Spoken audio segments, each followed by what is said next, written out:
the obligation necessary for a schedule, for instance. But we have more Trinity Series action. We have 4 matches a week that take place. And here is our next one, G2 Esports taking on Team Love You Lots. And this is really where Trinity Series comes together, is all 9 classes being represented across both teams. At the start of each match, teams will ban 2 of the opposing classes, and they will not be available for play. Of the 7 remaining, teams will then bring 6 of those classes to the table, meaning they will omit 1 of those 7 remaining classes. They then play a last hero standing match where the first team to take 6 wins takes the set. That is correct, and most oftentimes you'll see the bans be Priest. Yeah, I mean, Priest is, I think, just so strong, and it's a very difficult deck to build reliable counters to due to the nature of power that it can get if it couples together Raza and Shadow Reaper Anduin. Right, there are some classes that just almost have no viable archetypes that can beat Priest, but wow, a kind of different ban coming out here from G2. They're banning the Shaman. This might be because they realize the strength of Paladin from week 1. I think that is very likely to be the case here. I mean, again, G2 was one of the teams that had the most success in Trinity Series last season with Paladin, and it seems to be strong here, and G2 omits their Warrior from play. So, right off the bat, it seems to me, and so it probably seems to Team Love You Lots, that the plan from G2 is to take out as many decks as they can with all their other decks, and then just try and sweep with Murloc Paladin once it has no counters left, because they've banned the most popular counter with, you know, Shaman being taken away. So, kind of cool that we're seeing this trend slowly progress to where players are, you know, respecting Paladin more and trying to utilize it offensively more in the lineup. And there you see it. Tice is going to be piloting Paladin and Warlock. RD is going to be on Shaman and Mage. And Lothar, the most handsome man in Hearthstone, is going to be on Rogue and Hunter. Though they will be piloting these decks individually, they will be working with their team to help make decisions. But ultimately, if something's tough, it comes down to that final choice. Right. Whoever the pilot is gets the last say. And they could disagree with both of their teammates if they wanted. Yeah, definitely could. And there you see RDU. He was at the Spring Championships. He was 1 game away from making it to World Championships. It's been such a long journey for him, and he continues to keep high spirits and work forward. But there is Team Love You Lots. Zalay is going to be piloting Druid and Paladin. Chaki's going to be on Mage and Warlock, and Muzzy going to be on Rogue and Warrior. 2 players on this team hold the #1 and #2 spots in points in the Americas region. Right, so they've definitely put in a lot of work, a lot of effort to be able to hold that title. That race was really fun to watch, as constant top 10 ladder finishes between both of these guys for repeated seasons in a row, constant top 8s in tournaments, top 4s in tournaments to try and get points. Every single month, these players got the most available points from Open Cups that they could. So these guys were really testing the limits of how many HCT points you could really get. And on the other side of things, RDU was the last call, almost won the last call qualifier last year. That's right. He lost to Pavel in the finals. Yeah, he was crushing it on points. And again, this year was very close to winning the EU last call point region. So these are all players that play the game a lot. Not to mention Tice is a 2-time European champion. Oh, yeah. As well. There is, I mean, this is a stacked match that's taking place here where the results are concerned. And I want to talk a little bit about the success that Zalay has had, because he kind of came out of nowhere. He was obviously a very strong player, and his performances in HCT were somewhat lacking. That's part of the nature of tournaments, is that you'll have those varied results. But last year, he was the #1 point earner in North America. And... or not last, 2 years ago, actually. But let's just cut to a quick G2 listen in and hear about this mulligan and just get the game underway. Good, right? Yes, I would say that against Hagrid, both are good. Yeah. I mean, in this combination. The problem is against, if it happens to be aggro druid, then they can have like a 1-drop with a primal fiend, then they just buff their 1-drop, kill our primal fiend, and then flame tongue is useless. But no, it's still a 1-1. You still have the 1-1. Okay. What about keeping Devolve? Nah. No, and Jade Lightning is also not that good, right? Nah, just mulligan these 2. I think it's a clear mulligan. Okay. They kept 1 card.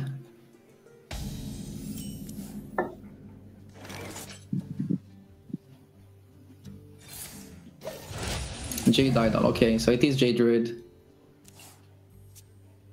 Do you coin a primal fin here? What are the options for those guys? Ref, basically, and that's about it. Ref, Hero Power, Wild Growth. I mean, when it comes to destroying the what if we just squire? What if we just squire? Doesn't like it's. Why do you want to keep the coin? Squire can be fine too. I'm not sure. Coin can be good later. Squire, yeah, it's. You wanna have the Squire with Flame. You get more value over time of the Primal Fin because you start basically with the Divine Shield. I mean, it's similar value, Argent and Primal Fin here. Well, then it's Argent because that's what mana, right? Or. So it might be better. But it's weaker. It's weaker against hero power. Primal Fin is probably better because we can just squire on 3. Squire on 3.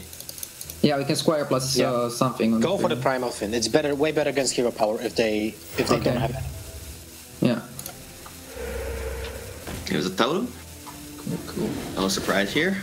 Alright, so I'm thinking we play that 2-mana card and we bump into the Primal Fin.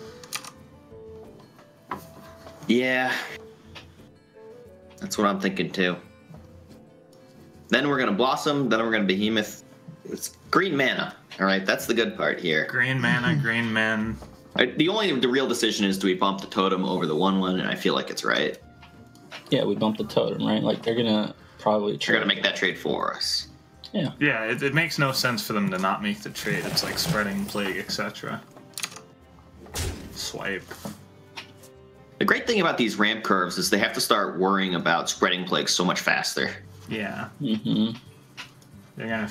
I wouldn't Flame Tongue. Or if you Flame Tongue, do you trade a 1/3? It looks pretty bad. I would say hero power and trade 1/1. It's either hero power or it's Maelstrom. Maelstrom can be so much better again when they use the second Jade and you have a spell power. Maelstrom is good also with Evolve, so I would also hero power. We all agree on hero power? Yeah, sure. I would go Should for we just rope it to confuse them a little bit? No.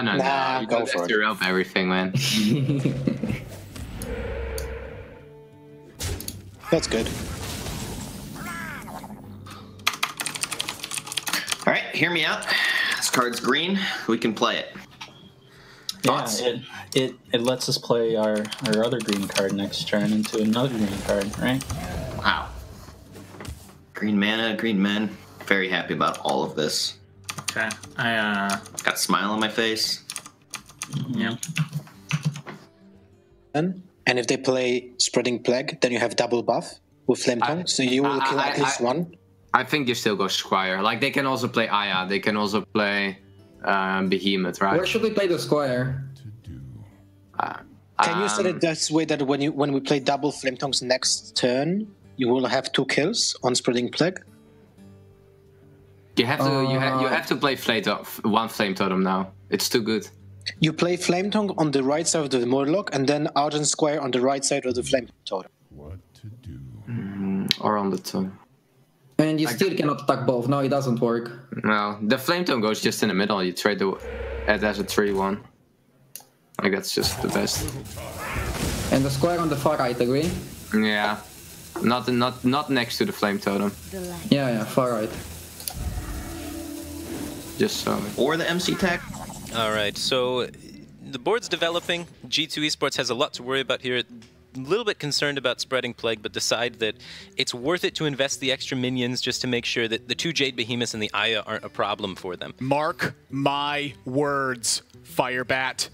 Big green men are a problem. There's going to be a lot of big green men, and I think G2 is in a lot of trouble. I could see it kind of going that way for sure, yeah. The 2 Behemoths in hand, they're going to be able to really ramp that Jade counter. And they have Ultimate Infestation to refill their hand, which is exactly what Jade Druid wants, and then find even more Jade cards to really make those big green men. And Zlay's smiling a lot. Oh, he's excited about big green men. Now, Zlay always smiles a lot. Sure. But I agree, he's always excited about big green men. If you've ever watched his stream, that is a definite theme. But, so G2 Esports just saw a swipe being utilized. So that kind of gives some information that these cards are not Spreading Plague, because Spreading Plague could have been used there for a lot of value. So they have to kind of start pinpointing, what are these cards, and what's my best way to play against them? And I think you're going to want to try and pressure. Yeah. So, well, some pressure facing down here, but we'll see how Love You Lots wants to tackle this and what they think of this spot. What are you thinking? Green men. Green men, yeah. Like, we could nourish and set up our ultimate, but I'd rather have a bunch of green men. I'd rather have green men. So, how easily does the green men get killed? Let's see. It's they only pretty have not 5 easily. mana. It's a little annoying. Yeah, since they are at 5 mana. Okay, I'm convinced. Green men. Man. Why is this card golden? This is disgusting me. It's so that the green is a little more, Flashy. yeah, like it's like foil. Bling bling.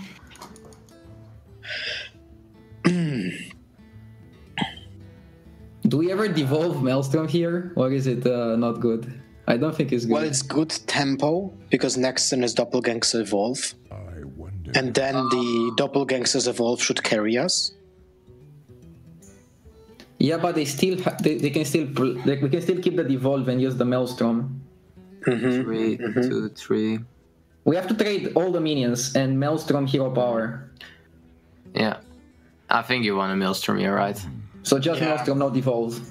Yeah, Maelstrom first, right? Which one's better? Devolve is not even good on the 3-6. Which So is better? Maelstrom first. Maelstrom first or second? First. That's actually a terrible minion. Taunt Totem and then roll again. Do you want to taunt? Yeah, I guess you want to taunt. yeah. Good call.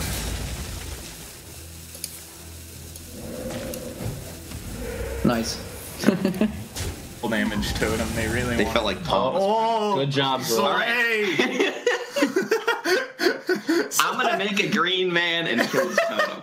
What do you think, guys? You're so good. I've been practicing, you know? What's up? This is what hours of Jade Druid does to a man. It is an elephant foot. We agree on that. Okay, it's a foot, It's a foot.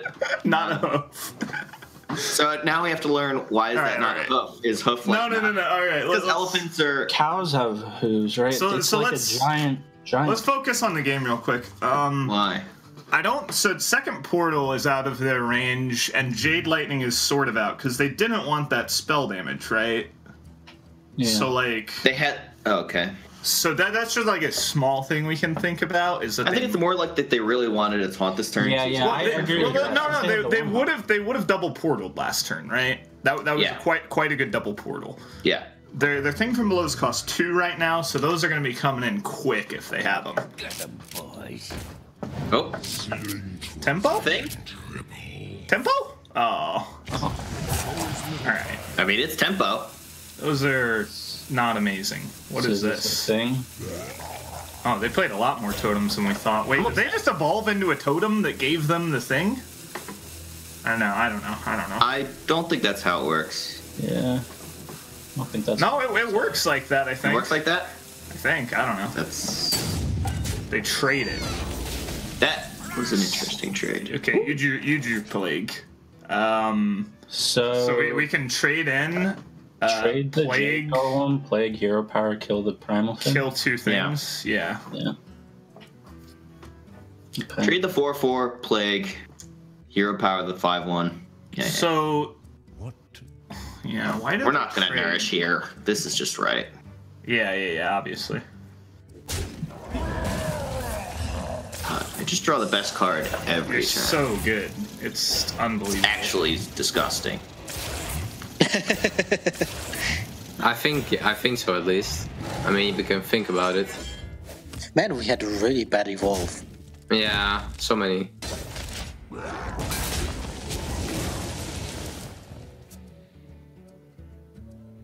Yeah, I guess maybe it's Aya here. So you die over devolving. I mean, Yeah, the I one, think the so. one, the 1/1 always goes in the 3/1, and I mean, there will still be a lot of 2/1s. Like, it's not easy for us to kill. It might even be more annoying. I agree. I mean, let's play the way that they play Ultimate Infestation next turn, right? Does it change anything? Nah. Not really, right? We have to play Aya this turn to get the maximum board presence. Yeah, you have to play Aya here, I think. There's no way you can get away with just that. Or, nah. I mean, you Bloodlust take does the need one. lethal.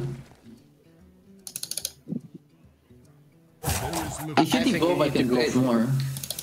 But you feel that devolves are giving good enough trades? I mean, devolve might be... Maybe you go devolve. But it will have more attack. Yeah, but at least trades. Oh, man.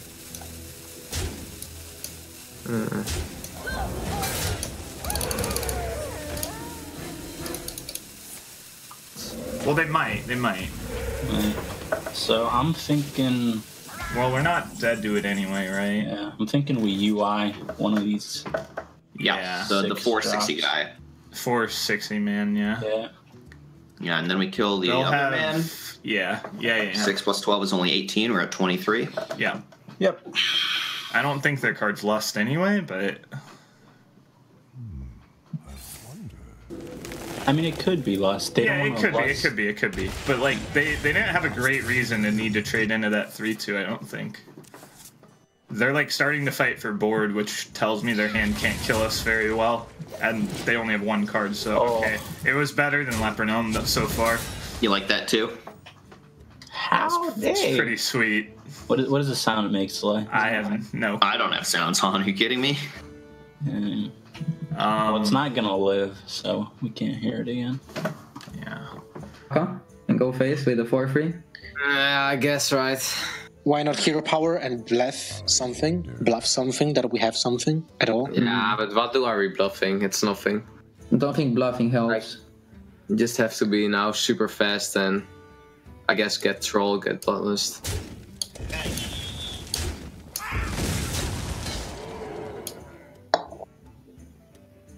It will be better if we roll Taunt Totem and then they can't attack into the Primal Fin at least.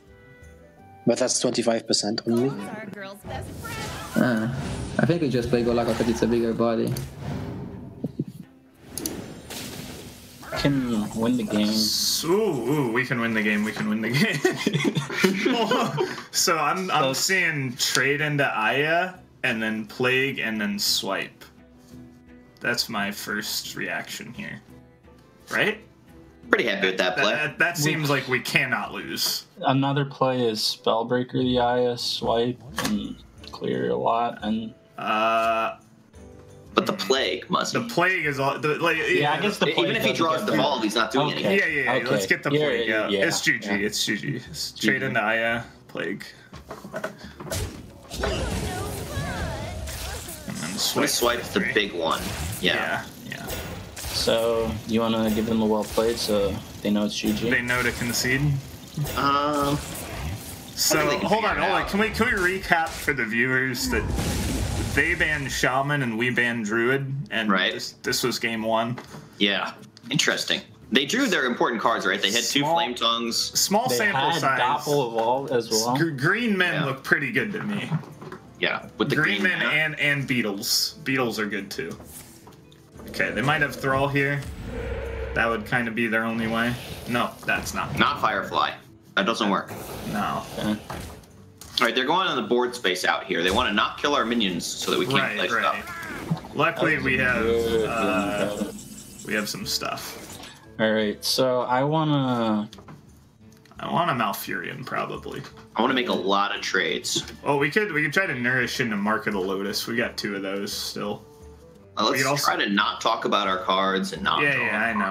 alliances. I like Okay, yeah, I we lose actually- value on Beetles, but I like your ideas. I like we your don't, ideas. we don't Let's give Malfurion. them, we don't give them the throw. Malfurion. I think Malfurion's going to attack the Primal Fin. Yeah, and then we're then just gonna clear shit.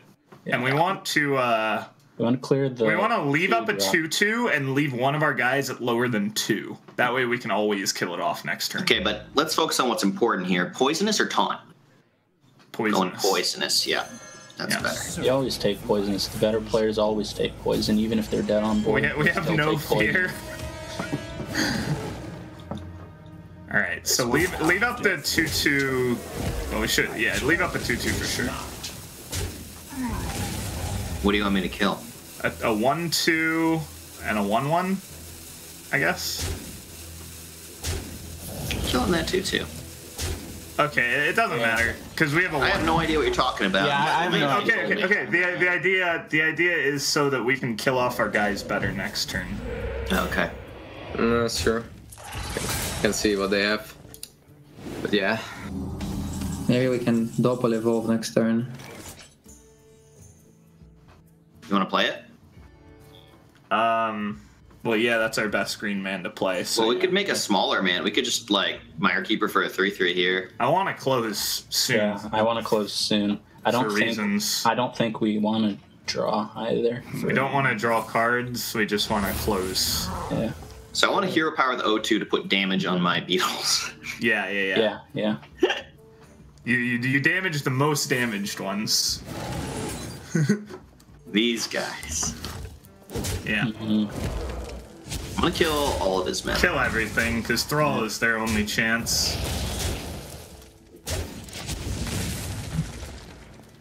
And now we have 13 a turn, so we have 2 turns. Sweet. Alright. Good job, Eli. You did the green men. Ooh. That's a lot of banter. Yeah, and a lot of green men. Turns out Jade Druid's still pretty good. You saw, or you heard Love You Lots talking a lot about the bans, kind of in a joking way, trying to say that maybe their ban is better than G2's ban. Druid is very strong. I very much respect Druid. I don't like playing against Druid. Yeah, it can be tough. Something that's also interesting to kind of talk about and note that Love You Lots was, speaking about amongst themselves. They were very interested in hiding something. Oh, yeah. Multiple times they mentioned don't draw cards.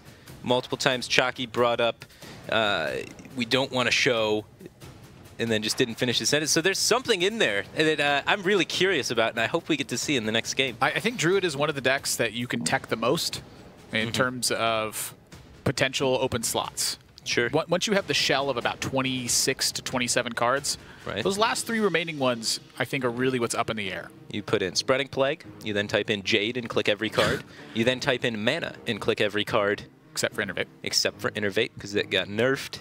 And then the rest you can play around with. Which I still kind of like Innervate, honestly. I've played with it still. It's not bad. It's fine. It's fine. The big one to me is Ultimate Infestation into Innervate Jade Idol. But there you can see it. G2 made a lot of minions, but a lot of those minions are 0/2s. They don't work quite as well. But Jade Druid is just something else. If this deck gets rolling and it doesn't get stopped, it's ridiculous. But the thing about it is pressure is typically how you stop it. If I had to look back at that game and really think about one turn, I think it was when G2 chose to Totem on turn 2 rather than Flame Tongue Totem. I would like to see them play the game a little bit faster, accept the fact that Swipe is going to be strong against you almost any way you slice it, and just try to push the issue. I think that has probably been the #1 way that I lose when I'm playing Druid, is my opponent just simply pressures me as hard as they can. Makes sense. A lot of the times, that also makes sense with kind of the way that the deck's mulligan. So, as Druid, you mulligan for mana ramp. If you're ramping your mana in the early games, you're vulnerable to early game pressure and your opponent playing aggressively. So the way that you mulligan as Druid is vulnerable to going all out as the Shaman, because oftentimes you're not going to keep Swipe off the mulligan. You're not going to keep Wrath off the mulligan. Some players do, but I think it's less likely than players having, Wild Growth, because that's something that you actively seek out, and Jade Blossom something that you actively seek out. So they're more likely to have mana ramp than they are to have removal. So playing aggressively onto the board is better against what they look for off the mulligan. Yeah, you will get punished, and a lot of times you'll find yourself in unrecoverable spots due to cards like Swipe or Spreading Plague. But if they don't have those, they're big payoffs. Yeah, so it's an interesting spot to take a risk if they wanted, but G2, during their game, tried to play it really slow. They felt maybe Shaman is favored versus Jade Druid, which is a conception amongst some of the pro players. It kind of goes back and forth because the nerfs that happened, and Innervate is now, neutered a little bit. And yeah, it's coin now. It's not even Innervate. It's a different card. And now Spreading Plague costs a little bit more, and these are cards that were really good against Shaman. With those changes, some people are saying that Shaman beats Jade Druid. Well, it's not what happened here, but the way G2 played, it showed that they thought, this matchup's not that bad for me. We don't need to go all in on the board. We can kind of play slow. And I don't disagree with that. They ran into problems every step of the way. And now as we roll into game number 2, it is Jade Druid once again for Love You Lots. Again, this is last hero standing, so the deck that wins stays on board. The deck that loses is out of contention. But taking on the Rogue of G2, I think this is also a slightly favorable matchup for the Rogue. I think it is very slightly, yeah. It's not by any means a landslide matchup, and I honestly think Murloc Paladin would be a better choice against Jade Druid in most circumstances.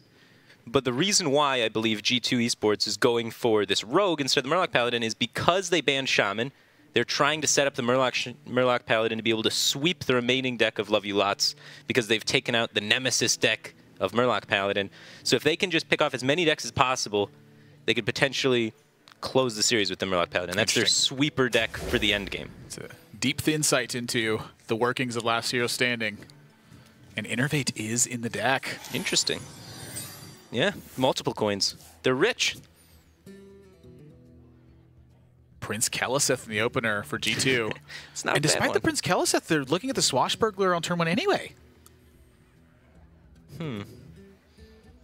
It's not that bad. It's damage.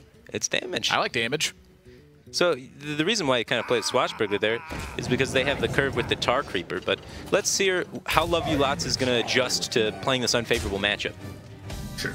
It's very soft read. Ooh, that card's... That's interesting. Let's AFK. Let's turn pass. Let's AFK. Yeah, let's pass. Yeah, passing sounds good to me. Yeah, go Prince Shadow Step. Nice one, Lothar. One time. Yeah. Shadow Step, man. Let's not lose this.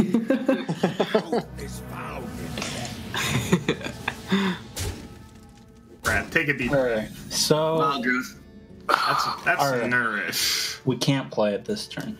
No. We can play it next turn. Yeah, I'm thinking I want to hero power this 2-2 and pass. I'm thinking about how we win this game. Yeah, I like that the best. What about this Wrath?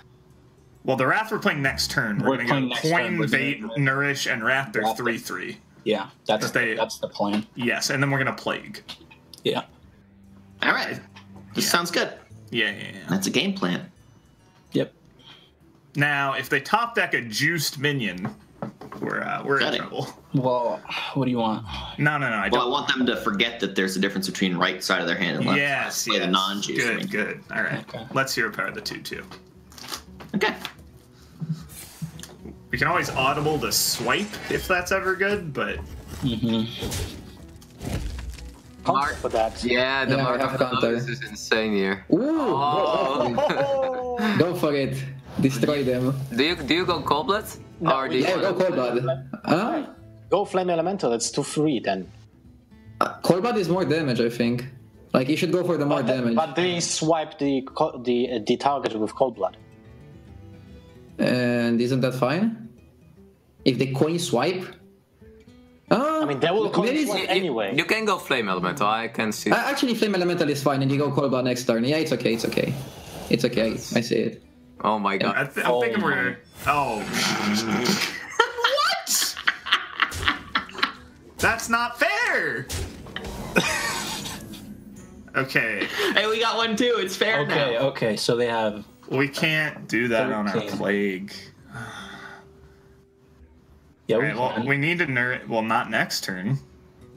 Okay, yeah, not next. We need to nourish, and then we probably want to wrath something. I think But do we want to wrath for 3 or 1? I think we want to wrath the 2-3 because when they do the trades into the plague after, Then we have to like, swipe, yeah. Yeah, and I just want to like not take as much damage as we can. We can telegraph as much as possible. It doesn't matter.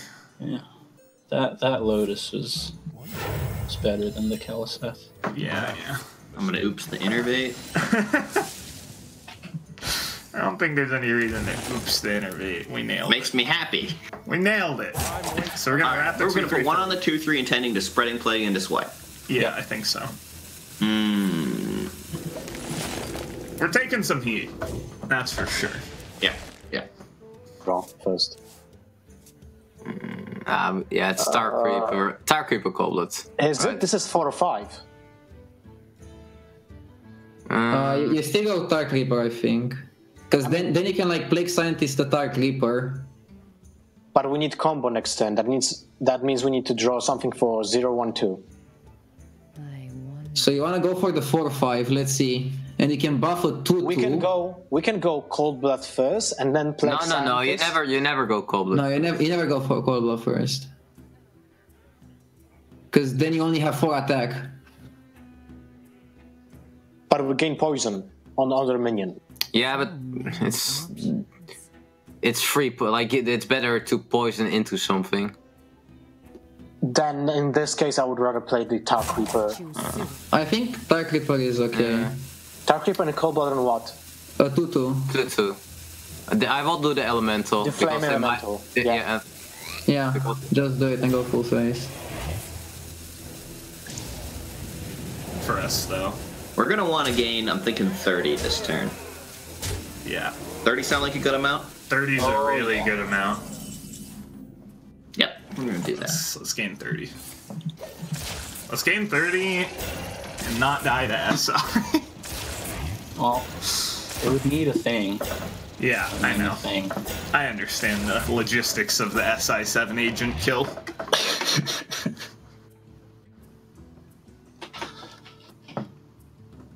I'm feeling good. We're at 32, right? Feeling good! Monkus! More than we started at. Monkus! Help! Dagger goes somewhere, 6/2. Yeah, just make these trades.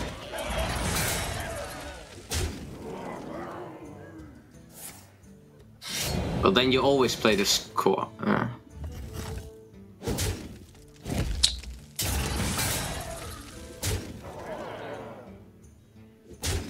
And I think I stop trading here in this situation. Choose soon. Do we play Squire here or the Yeti? Do we play Yeti? I think you need to keep Squire for comboing with Viceman Slayers. You can keep the. You can play the Scientist here, sure. Yeah, it's a 4/5. Nice. Alright, so I'm thinking. Well, we don't need the hero power now. Lotus and Wild Growth. Well, 7. Yeah. So we're growthing over hero power. I'm gonna start with the swipe and then see what it looks like. We're gonna swipe the 4/4, right? Yeah. Yeah. And then we're gonna. And it's dead. We're gonna Lotus. So we know their card in hand costs more than 2, or were they board capped? Not necessarily. They were board capped. They were board capped. Yeah, and it could still cost 3 to combo an SI. They just wanted to get the 4/5. Well, they could have comboed the Plague Scientists, which would have been good for them. But yeah. We're actually gonna win this game. So we're gonna Lotus. Yeah. Wild Growth and kill. Are we gonna trade? Why? What does Wild Growth do? Do we need to trade and do we need a growth? Right. I don't think we need to growth. We have mana, so we can. Well, hold on. Slay, we're thinking about not dying. SI. Yeah. Because we can beat SI, right? Yeah, we can definitely beat SI. Do you want to make these attacks? Kill 2 guys. We can. I think we can. Yeah. And then hero power and hit face. I'm upset that I don't have more mana. Maybe we shouldn't have hit the guys. We have a lot of guys still, but like if they... I like him having less guys. Like maybe we can kill all his having guys less guys so they is can't bomb good. there. Yeah. The light protects. I feel that. That's gonna be tough to stop. Squire. Yeah, we played around Vile Spine by killing stuff. That was a really good turn for them. Oh my god. That was very good. That was really... That was a little too good, guys. All right, Malfurion. 1 Malfurion, please. So, swipe. We are dead. Is there anything we got here? It'd be Nourish.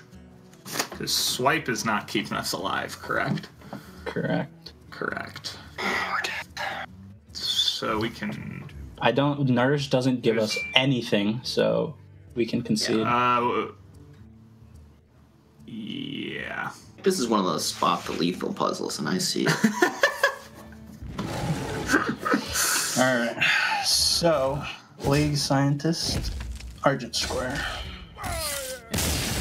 Yeah. What's the Squire tell us? Well, the teams are very talkative, and that's why we've been sticking with them for so long. But G2 and the power of that opening, that Swashbuckler provided Mark of Lotus, and that one hit the mark. That's a pretty good card to get off that Swashbuckler. I loved watching Team Love You Lot's reaction to that.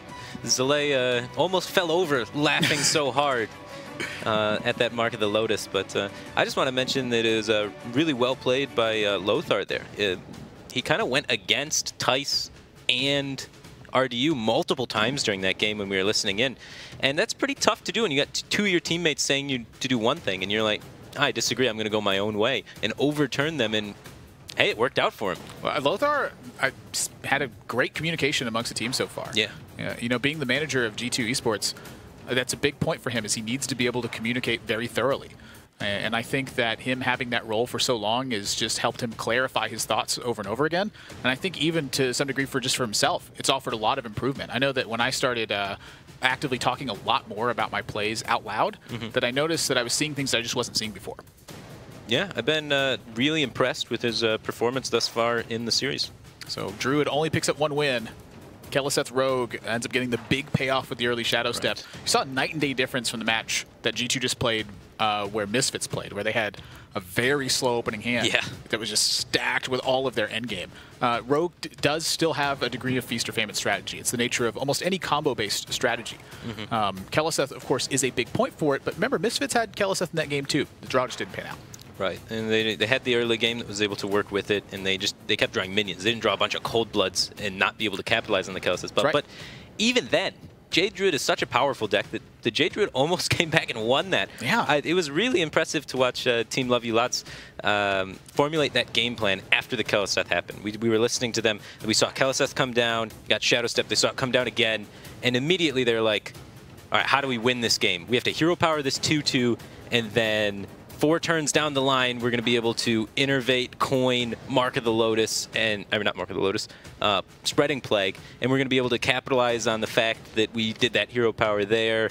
It was just really cool to watch all those moving parts to set up for how they come back from such a devastatingly bad position. Yeah, the 3 of those players have for a long time been some of the best planners that I've seen in Hearthstone. I've sat with each of these guys individually and worked through combat scenarios, and they really see every single difference that one single attack can make. It reminds me a lot about early Strife Crow, when the first time I saw Strife Crow just as a druid, he just hero powered a Sylvanas to a 5/4, and I was like, what on earth is he doing? And then he drew Swipe, and I was like, he was actually planning. He was like, if I draw Swipe here, I'm going to want to have face tanked this Sylvanas. What does this 5 damage really do?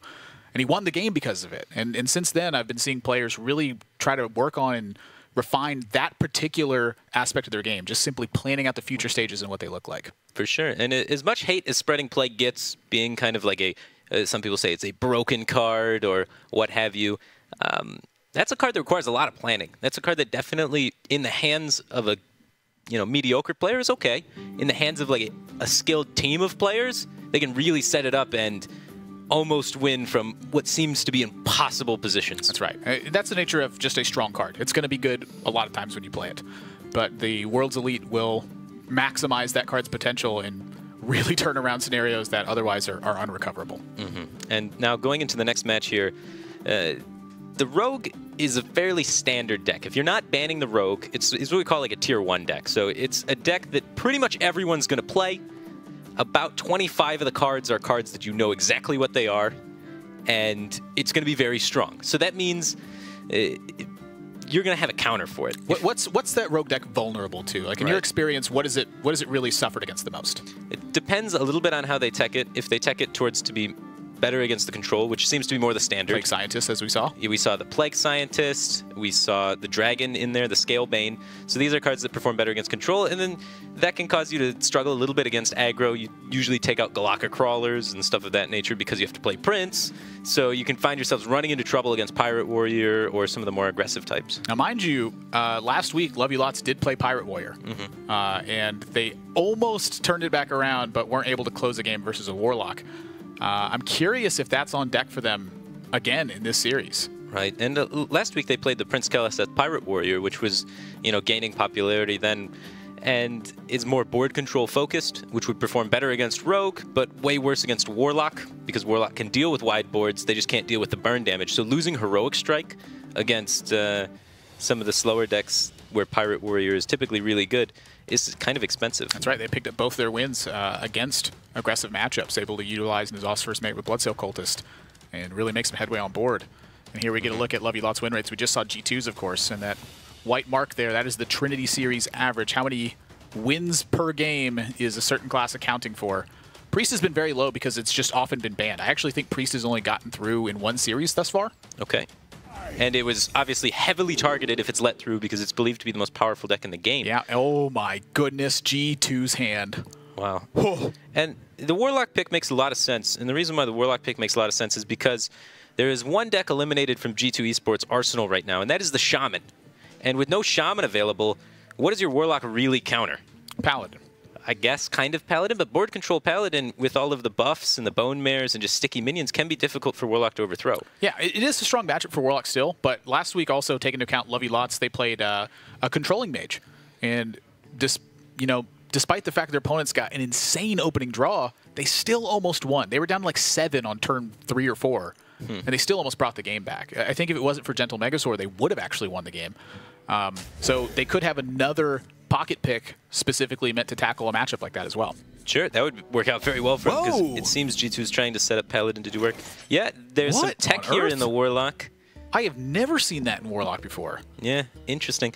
Some extra taunts in the Warlock. 2-layer taunts are really good against Bittertide Hydra, but let's check out G2 and see what their game plan is for this matchup. Yes. You do it everything next turn. But no, it's fine, it's fine. So you pass now. Next turn you go kill SF Next turn you go kill SF Shadow Step, and then you go kill SF Shadow Step again, replay again. So coin swash. Yeah, just do it. Just pass. My God, it's ridiculous. Like, oh God. What? Okay, even Golaka doesn't win them the game. No way, yeah. It's like you cannot Golaka on Edwin. All right, we can get something for 0 mana from Splash Bulgar? I don't think so. We can draw Backstab to make it even bigger. Okay, kill SF Shadow Step. Yeah, kill SF Shadow Step, and then just pass. And now you're like... Oh, I love Hearthstone sometimes. A lot of times. Alright, so we have SI7. Well, I'm thinking, yeah, either SI7 or Pirate plus Plague Scientist, but they don't need the 0 for that, so yeah, SI7. SI7. So we're just going to play our 3 and go face. Yep. Yeah, we got a curve. 3, 4, 5. Makes sense. Oh, man. You can even... No, so you go kill SF, Shadow Step the kill SF. I played again. Oh my God. We play it again. They had another. Yeah, so now everything's +3/+3. Yep. So this is like 4/4. 4/4. Alright. Dark Reaper, right? Yes, and then we trade, and then coin Edwin. Yeah. Yeah. Decent. Yeah, average turn. It's a big guy. It's only a 14/14. That number is large. That's not a spell breaker. Alright, so can we defile and kill this 14/14? No. I thought about it a little bit. The answer is no. We put 5 on it, which is approximately 0. Yeah, we're gonna have to siphon it. So the whole game plan from here is to chain gang. Which is the argument file. We would chain gang and trade in, or we can take 14 and chain gang next turn because it's more likely to soak. Is it like? Okay, I see what you mean. So you want to coil? So we'd probably coil, and then like if we draw a taunt, we play a taunt, and if not, I guess we defile because we need to clear out going into chain gang. Okay. So yeah, coil, I guess. All right. Sure. We hit another coil. I'm gonna do that. Now we don't have to defile, yeah. Yeah. Coil and then tap. Yeah. Yeah, we need to tap. Okay. The first card.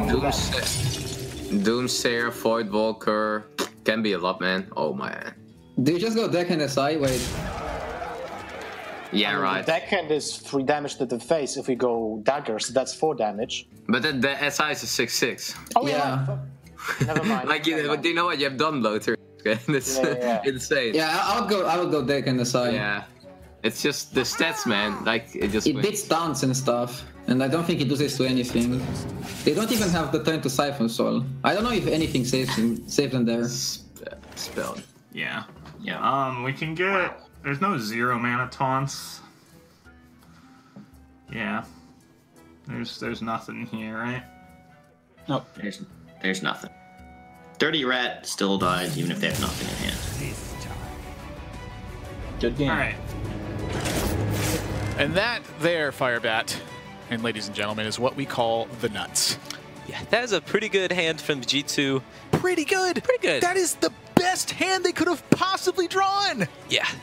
That is why Rogue's kind of a tier 1 deck and is very strong in this format and has been warranting a lot of bans today and in the previous week, just because it's a strong deck on its own, and then you can introduce the Prince Kaliseth and the Shadow Steps in it, so that when you come up against a bad matchup like this Warlock that seemed pretty teched for aggro, you can get your Prince Kaliseth and you can just kind of high roll a bad matchup occasionally, and it doesn't compromise your already consistent matchups. That's the important part and what makes the deck good. Yeah.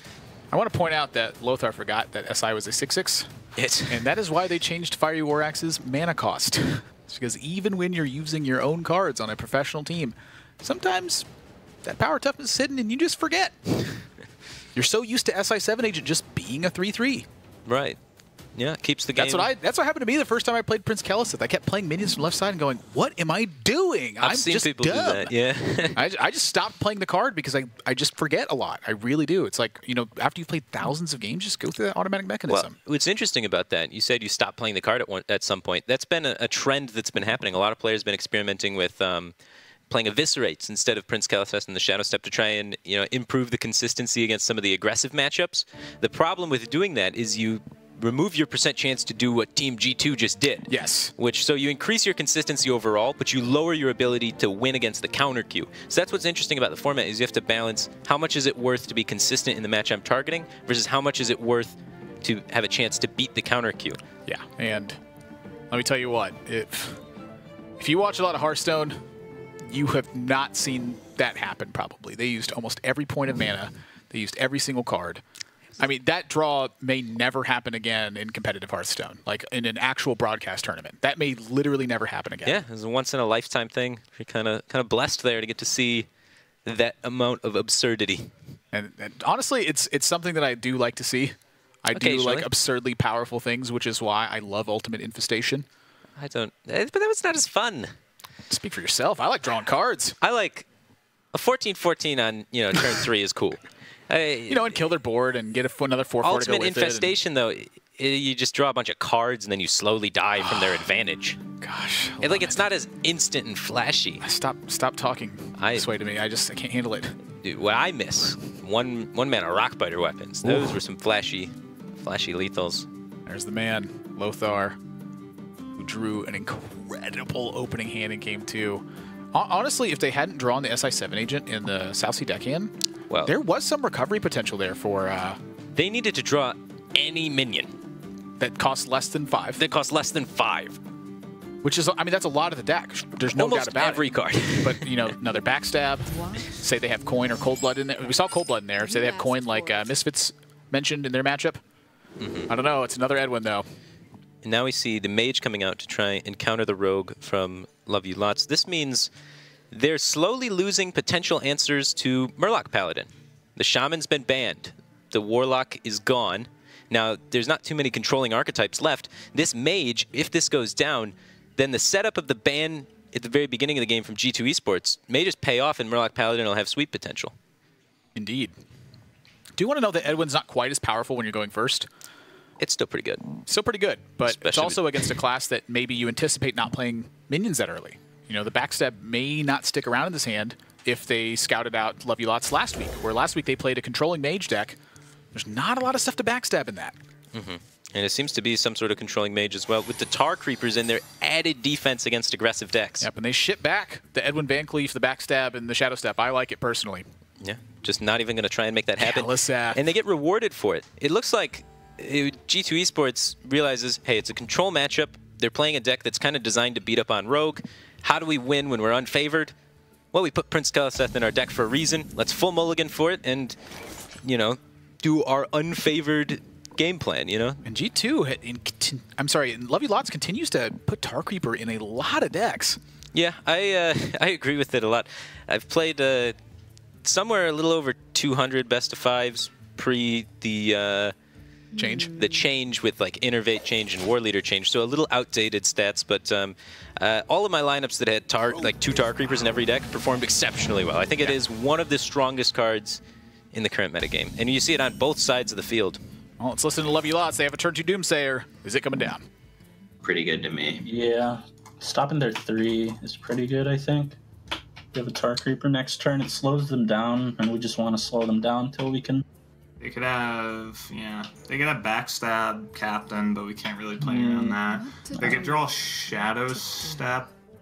I don't really care. I'm not going to Frostbolt this. Yeah, Doomsayer just gets worse later. It's like... Yeah, we just do it. This is the time for Doomsayer. No. No! I mean, we can You can still kill it. we go for deck. You'd go for patches. You'd go for patches and dagger. Because of no 1 HP minion then, or? Yeah, because of no 1 HP minion, then you can go Tar Keeper deck the next turn. If they ping, they will not Arcane Intellect. It doesn't matter, like you don't want to give them the option. Like if you go patches over deck and you don't give them the option. Okay. Backstep first, yeah. And dagger. It's quite we have a decent hand still though. Like this plays turn 4, turn 5 pretty decent. This hand. Mm-hmm. I mean, there's nothing that we could have done about it. Yeah. So can't really tell anything from last turn because that was their only way to clear. They spent all the mana. Yep. Okay.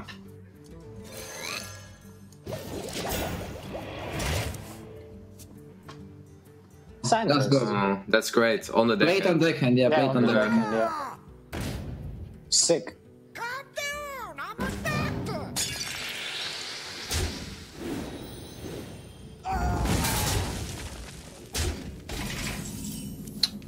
Okay. Nova. So the upsides of Glyph are Flame Strike, Meteor. I think Blizzard. we probably are going to need to be glyphing here. Yeah. Fireballing is not very appealing. Yep.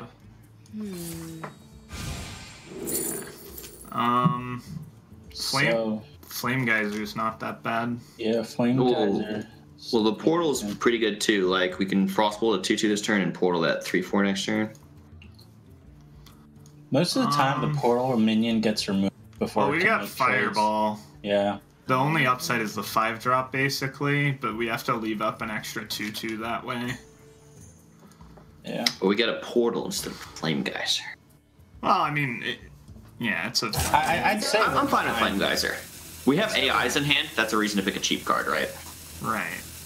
So we're gonna go Flame Geyser, and are we Frostbolting a 2/2 or the 3/4? I like the 3/4. Okay.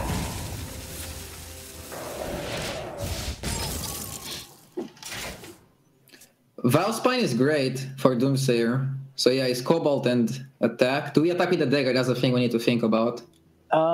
We could. Why? Because next time if we go Tar Creeper, we might we will never need the dagger to kill a minion, right? It's very unlikely. Only for babbling books. No, but they don't play that. They don't play that. They have the Flame Geyser elemental that they can play next turn. Yeah, that doesn't change anything because it's 2 HP. You might just do it. That might just matter, the 1 damage. Yeah, just push maximum damage. A timely Plague Scientist, that tech choice that they made into this matchup could potentially make a world of difference. This game so much different if that Doomsayer goes off. Right. Plague Scientist has just been a really powerful card for them amongst all of their rogue games. Now, the board, though, does get quite dismantled here. They're going to need something big here. They're running out of gas. They have a lot of defensive cards in hand. There's some gas. That is some gas. Yeah, even still, though, it's... Vile Spine Slayer is not particularly strong at killing your opponent. It's better at getting tempo swings when your opponent tries to develop minions. This mage deck does not try and develop very many minions, if any at all. Well, things are going to start getting a little bit tricky here for Love You Lots. They do need to find some more removal. They're thinking that Doomsayer is probably a pretty good draw at this point, given the Frost Nova in hand, but that Vile Spine, anytime G2 draws a card that basically is not a top-end card, it's going to be impactful. Now they have the choice of whether they want to develop the Secret to try and slow down some of the damage, invest in more card draw to find more options for the next turn, or maybe even preemptively Frost Nova to deny Bone Mare damage, because that Vile Spine Slayer has been sitting in the hand for many turns. They could read it as potentially a Bone Mare. Could also be Shadow Step, could also be Cold Blood. Right. But I think that's the problem with trying to pick a hand range here, is that a lot of cards that are going to sit in hand are pretty dead right now. Yeah. Might have wasted Frost Nova. And you can definitely get more value out of it later on. So I agree with their play. But let's listen into G2 and see what kind of game plan they're formulating to close this one. I think you also attack again with a weapon to maximize damage. Yeah, we do. 100%. Yeah, we can even have lethal next turn. I mean, now if we draw Shadow Step, it's oh no, it's one off because we don't have mana to redagger. But it's we will get there then. I mean, that Volcanic Potion was also kind of meh. Yeah. A card they had on 5 and a card they just drew. And Bone Mare was the best play on that turn by far. No thinking required. But you don't hit with the dagger if you have Bone Mare. Oh, okay, right. I see what you mean. Yeah, so Barrier Fireball just seems fine. Yep. And then next turn we're going to freeze the board. And Doomsayer with it. Well, if we draw it, yeah, that'd be wonderful. Love the optimism.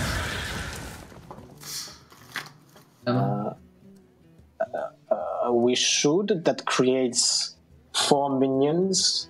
Doesn't matter. I mean, you can just Leroy Shadow Step Dagger, right? And then it's... Oh, no. No, because we need to pop them.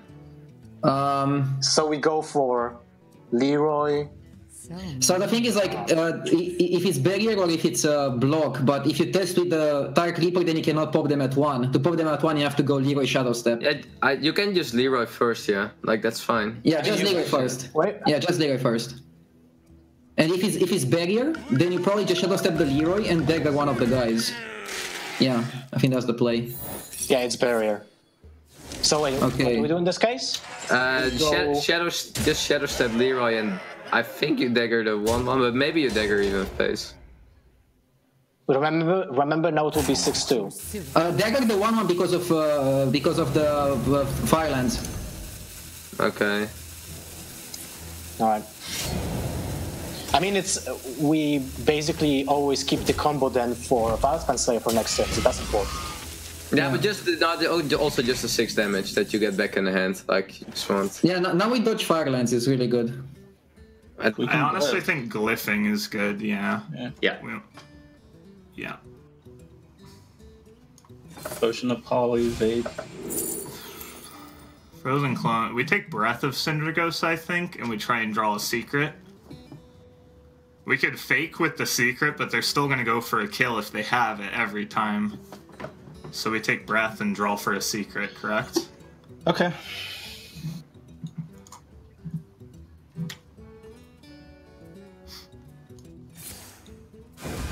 We didn't get a secret. So we should Nova and save the breath. Yeah. Yeah.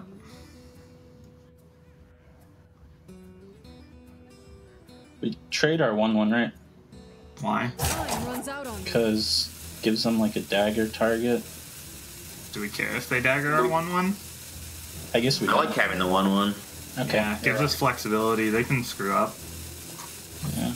We're hoping it's a Vile Spine on the left. Right. I mean, it's not like it... Out of Squire. The question is if you also Leroy. I don't like it, because we have a way to go through the taunt. Do they play? For example, against Jaina, it's better to like Leroy. So many options. How is it against Alex? Yeah, that are the expensive ones. Alex puts him back at 15, we have 6, 11, 12, and we cannot deal the 3 damage left. It's just that we don't give ourselves the coblets out, right? That's the biggest. Actually, we beat Jaina with Leroy if we play Squire. So many. And it's never Squire fast spin here, like that's... No, you don't Vile Spine, you don't Vile Spine. No. You have to keep that, 100%. It's Squire Leroy or it's Squire. And do we kill the 1-1 or do we go face? Alright, fast decision. Do we go Leroy or not, Radu? I'm not sure. We play Squire for sure. Yeah, go Squire. Just... go for Leroy. Fuck, it's not enough time, man. Okay. It's really fine. not enough time. Okay, it's fine. okay. Like coblets are always out now, if they blizzard, it's fine. Yeah, it's okay. It's super close, like I'm afraid of Blizzard if I go Leroy. Like, let's take our time to think here. I think I know our play. We're gonna freeze and barrier every time. We're gonna... we could not freeze. We could not freeze. We could poly, right? We could poly barrier. What to Hang. do? Right. What to do? We could... Yeah. Do we want a breath or do we want to save that for our Alex turn? Because that's an extra... It prevents bone marrow off the top, which is nice. I want a poly barrier ping the 1/1. Okay, we can save. We're just thinking about breathing instead. Or not instead, but alongside. Right, and I think saving it makes sense. It's really good with that, Alex. It's really good. We're not at risk. They would have to rip bone marrow number 2 to 6 us for us to be unhappy. Yeah. I guess it could be backstab, but I'm pretty sure it's like Vile Spine. Well, it could be either, right? They've had nothing to backstab. Well, there's 2 Vile Spines and 1 backstab left. Right. Yeah. No, I'm gonna play around Vile Spine when we can, but I'm just trying to think of all the things it can be. Alright, so they're grabbing the Leroy. They just drew bursts. Yeah. They might think they're popping us. It could be SI. And Yeah, then they're like, Lothar, no, check with the Argent Squire first. Yeah. And now they're like, see, it was barrier. And he's like, oh, okay. To get 2 extra damage, like you have to go Leroy now. Yeah, you go Leroy. Leroy hits face. SI hits face too, right? I don't know. This kills the 1/1. Yeah. And I think Agent kills the 1/1 as well. I think Agent kills the 1-1 too, yeah. Okay.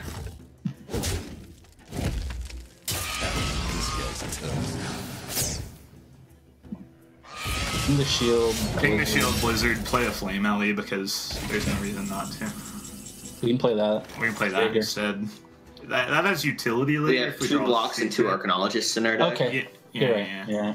I mean, we're gonna Blizzard. Are we gonna breath the 4-2? Why? We could do it. No, because we might miss. We can do it later. I think we do play the 2-3 though, because it does threaten on board, right? As opposed to the 1-2. Well, the 1-2 turns with ping, but I'm thinking about the breath because he could draw a minion and Alex doesn't necessarily hit. what? Right? Yeah. I mean, they're gonna have a 4-2 and that's it, and we're gonna put down a 2-3 to challenge it, right? Okay. Yeah. If we're putting the 2-3. Valley. Yeah, if we're putting the 2-3, then That saving breath makes sense, yeah. Yeah. We probably have to play one or the other. Yeah. We We're gonna challenge play it. them. Next turn, we might Alex. We'll see.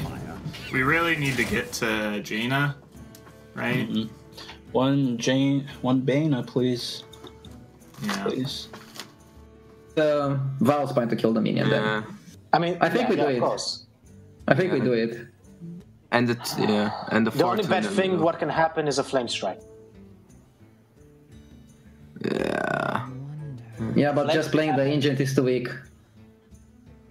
And it doesn't kill the 2-3, like it just trades. Yeah, we and the can and the 4-2 just in the middle then. Yeah. This guy's toast. 4-2 in the middle, yeah. And attacking with dagger. Huh. The twice barriers were annoying, man. Do they still have this? They still have the 1-2 elemental in hand. Right? They have the 1-2 elemental, yeah. And that's so. We can take a turn now. What if we like Breath and Alex ourselves? That's what I was thinking. Yeah, there's that, or there's Nova, Tar Creeper, Flame Ellie, Ping, and set up for that Alex turn. I like getting the 8/8 down better and then Noving After, later. Oh, yeah, okay. So we Breath first. There's no punish to the 8/8 right now. Yeah.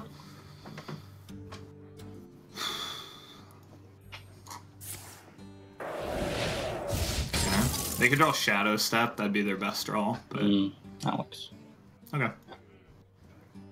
I bring life. So you got slightly punished for not breathing last turn, but Not a big punish. I mean, we'll probably pick up an AoE. yeah, I guess we couldn't. There's a world where we don't, but I think it's a pretty big punish. This didn't work out. Well, yeah, but we weren't. I don't know. We have to trade with the 4/4. That makes no Yeah, sense. you never do that. You never do that. You never do. So let's calculate. So they kill the 4/2, they kill the 4/4, then we have 7/8 if we push 8 now. Yeah, just do is little next turn if they don't have anything extra. We could have killed the Alex, but then we lose to Jay. No, never, man. How do we ever win if that's... Yeah. Frost. Oh, okay. I have other ideas now. That's good. I'm not gonna kill them. let's not Jaina this turn because we can No, of course not. Yeah, we're gonna Nova Target. The target will heal us post Jaina. So yeah, we're so just Tar Creeper. We're gonna clear stuff. We're gonna clear the Vile Spine. Yeah. Clear the Vile Spine, ping the 4/2, trade in. Yep. Yeah. We don't need to trade in. The Flame Ellie will heal us, but we don't need the Flame Ellie healing, correct? Prevents a Shadow Step or something. Well, he can Shadow Step out that just one. for heals. Yeah. All right, we can think about this a bit more since we have time if I we agree. want the 1/2 heal. What punishes us? Shadow Step? Not really. Shadow Step's not a good draw for them. No. Bone Mare would be, but then we get to trade in with our Alex first. They would never bone. So Why do we need a heal for one? We don't need to heal for one. That's very true. We don't need. What's the punish though? We push one and heal one. What's the punish? There's really not. I think we trade. Trade. Let's just. I'm fine with being a safe gamer. There's not a punish, but it's okay. Like we're gonna be all right. Got it. So what do they do? They attack with the 1/5 to the face because why would you trade into 3/3? That makes no sense. 8/4 trades with Edwin. And, Very likely. The and card in that's about hand. it. The card in their hand. is They just drew it recently. it's random. We can have no assumption what it is. We just have to hope he's not Jaina. Yeah, we pass, right? Yeah. You don't attack. Oh, maybe we do attack? Nah, the 1/5 always goes face, then you backstep that. I think you just pass. I would also say we pass. Yeah. So I'm thinking. I want to value trade. I want to value trade the. What if we take 8 damage here? Is that no? That's probably stupid, huh? What do you mean? To the face? Yeah. I want to value trade the Alex. Oh no, we're gonna value trade. I think. Yeah. So this always hits face for 1. We're gonna VT the 3/3. We can actually. We can't die. What happens if we go face with Alex? 3, 6, 10, 11. If we go face They'd be with one Alex, off. they can bone mare the Van Cleef and then trade the. We're gonna VT because this this sets us up better. for all the pings in the world next turn. Like they can't avoid it. Our Alex can get pinged. Their 4/4 can get pinged. Like our Tar Creeper can get pinged.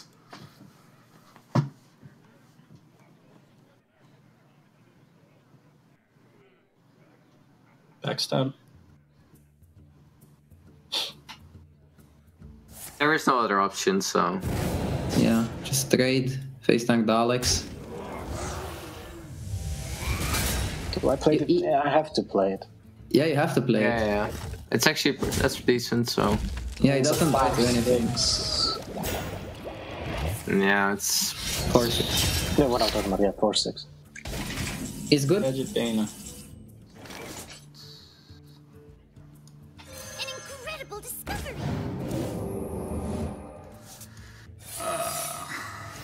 Ping that and. We should just kill it to prevent bone mare. But we set up a ping if we Medivh's Valet face, or we could hold the Medivh's Valet. Well, we're not facing. Like, Well, Bone Mare, right? They can still. Yeah, we beat Bone Mare easily.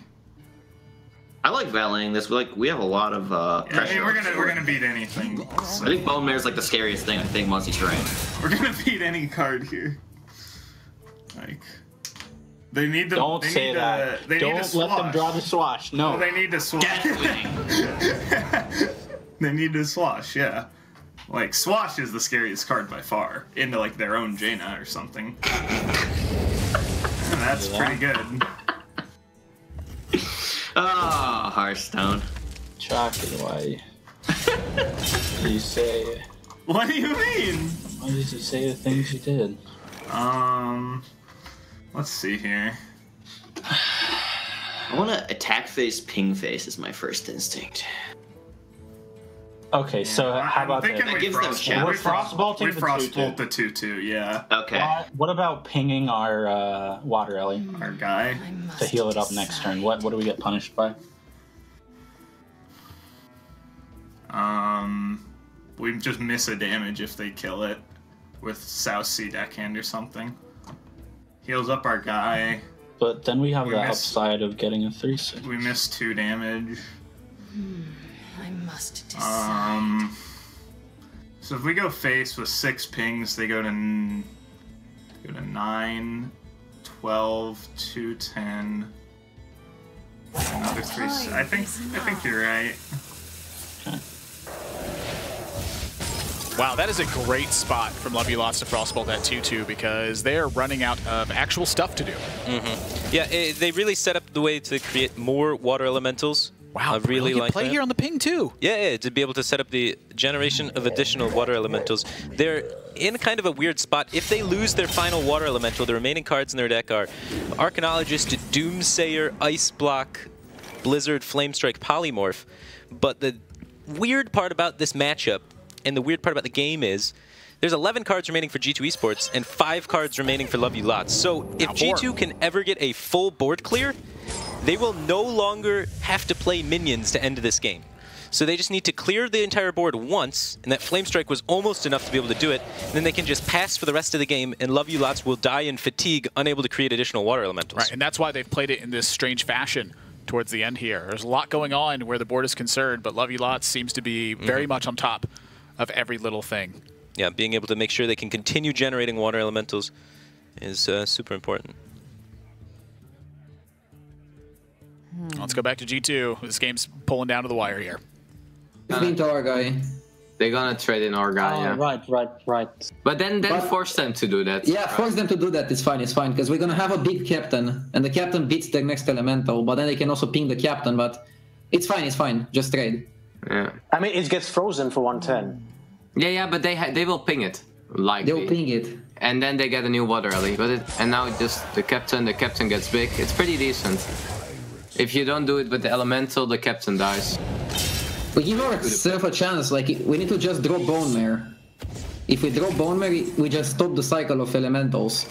Like now I can get an elemental that contests our captain. But if we get Bone Mare, we just go out of reach. Also, if we draw the second captain, we go out of reach. We could ping their captain, go face.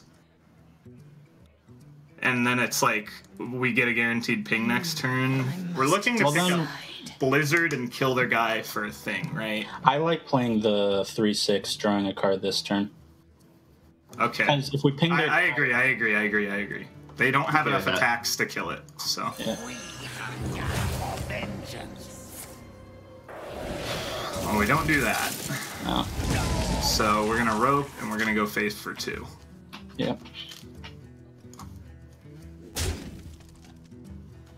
So we got a Blizzard and a Flamestrike left. We have a Doomsayer if we ever need that, which we might for the late game scenario.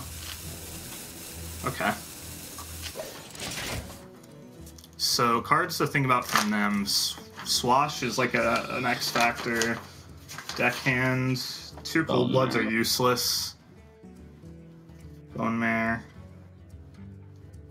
So we missed 1 damage this game. That was bad, but whatever. Yeah. Don't worry about it. And I play the Firefly. Yeah. Yeah, the second piece too.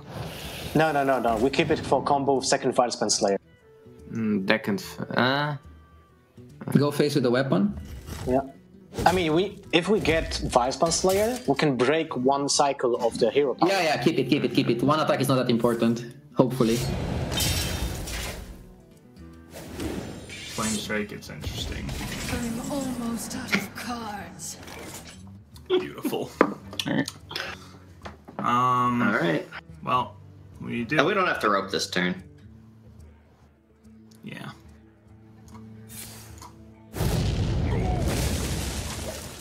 So we have him on a 5. You need to draw a Taunt or a Vile Spine. We need. Cold Blood. Now it just. I like trying to get some information. You can still get Swashbuckler into a defensive spell or something. Yeah. Wait, do we do anything? No, we pass. I pass. Think about it. Let's just think about it. You can play Flame. You can play Flame Elemental Cold Blood, I guess. But then we don't have a chance to combo. And I mean, Comboing Vile Spine doesn't help us, but let's think of something else. We need to get only HP next turn anyway. It's only Swashbuckler that isn't out.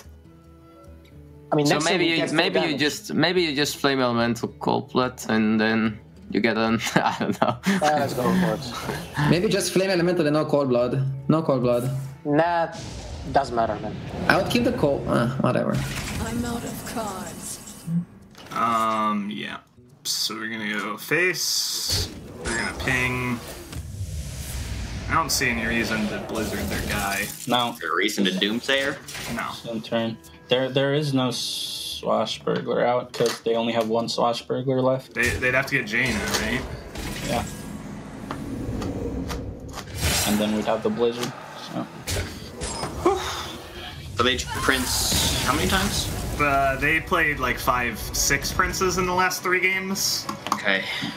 Wow, that one goes the distance, and the cold embrace of Jaina is able to take over the game despite the Swashbuckler and the Flame Strike almost taking out all of Lovey Lots' board. That was really close. Only one Water Elemental was remaining after that, and it almost went down, too. There was a tricky situation with the Frostpulse there, but Lovey Lots navigated that very well in the late game, making sure they set up situations where they could continue creating those Water Elementals.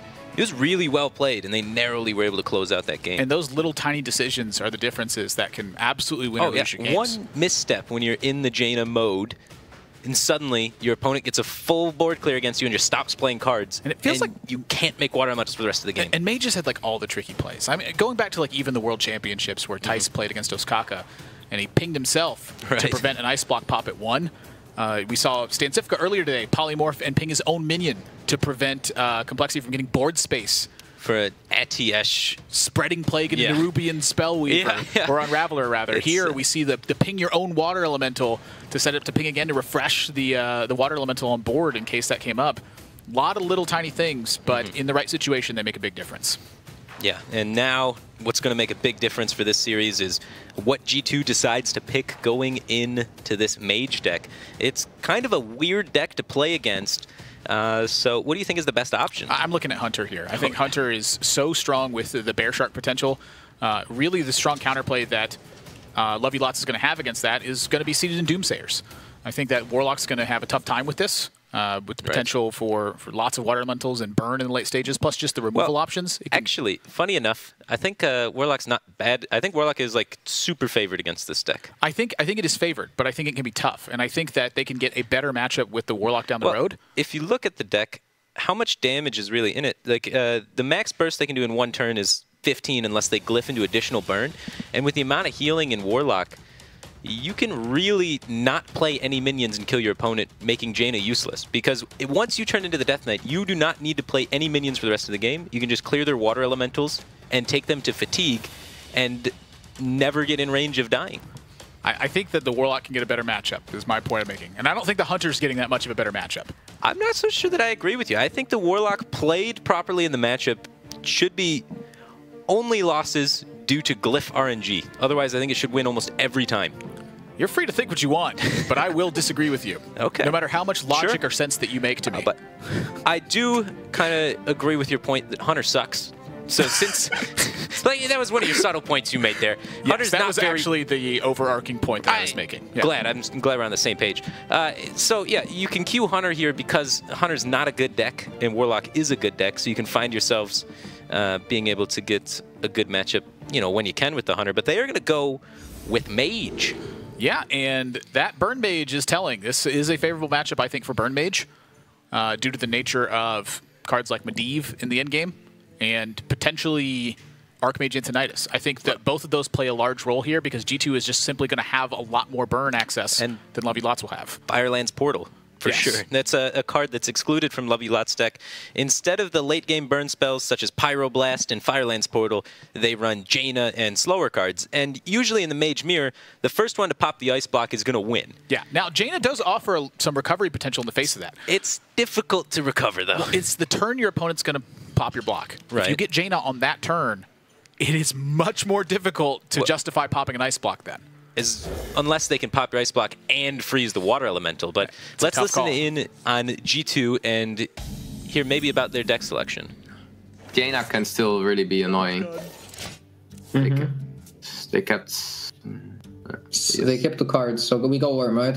Yeah. You might Frostbolt the Archaeologist that they gonna play here. But it's fine. It's fine. You want to defend the Mana Worm. If they don't have Mana Arm, that's fantastic. Doomsayer is annoying here. But I don't think they would keep Doomsayer, because they might think it's Quest Mage. So we Frostbolt it, you say? Yeah, it's a great Frostbolt. There's nothing else to Frostbolt even. Like, the deck is full of spells. Yeah, they're just a Mana Worm Mage. Dark Reaper costs 3. We're assuming it's Burn Mage because they didn't want to queue it in. They didn't want to queue it into what? Into Druid. Okay. Could be Secret Mage. Just like aggro-y with the 5/5s. Isn't Secret Mage a better matchup than Rogue? I think so, but we can't think too deeply. They banned Shaman. Alright. Yeah. Their plan for Druid was Rogue. Yeah, that was that was their overall plan. Yeah. And they. I would say Arcanologist. It's inefficient, but at least we have the option to play Acolyte next turn or just go Secret Medivh. Acolyte is super sword. Like in this matchup, it's sometimes not even bad to draw secrets because you don't mill yourself then. But that's like really far away. What to do? For turn 3. Yeah, I think it's Acolyte. Like I think you need the mana vision. Then you go Arcanologist Ping, and then you go Secret Valet. Like, it's just really nice. I think it's fine. I will go Acolyte here. And just pass. And then you go, yeah. I mean, the other option is Fireball, right? And that's not good. That's not good at all, no. So let's Glyph. Yeah. Nice Polymorph or... What about Counterspell, but for later? They have coins still. Right, Yeah, right. that's what I was thinking. Counterspell for later. Potion of Poly could be later too, but... So how does this match play out? Like, what's the big picture strategy going on here? We don't play as much draw. We don't play as much burn. So they're gonna have a much better kill us plan. We're trying to just stabilize on a Jaina at some point, unless we happen to pick up Alex and 15 points of burn, in which case, let it rip. I think Counterspell is better because the turn we play Counterspell, they might want to think to play around Entity, and then it could screw them up. And Yeah, it seems like the right card. Do we want this Blood Mage down, or do we want to ping somewhere? Well, if they Fireball our Dark Reaper, the Acolyte farms our Blood Mage. Yep, so let's ping... ping the Worm. The Worm. Yeah. And we could have pinged Phase. This is... Well, what I'm thinking here is this is just like kind of threatening their Worm. They might read into it a little much. Yeah. And then they might trade off their Worm rather than like doing Think something... about like Volcanic. Yeah, they might do that instead of something better. Like... I'm thinking how Frostbolt Acolyte trade ping is, but that's too aggressive, I think. Way too aggressive. Yeah, it's probably just Arcanologist ping, right? Or ping the Acolyte or ping his guy? How much do we want to draw with the Acolyte? That's just a question. Like, I don't think you want really more than even. I think it's fine to draw one. We need to get closer to Jaina.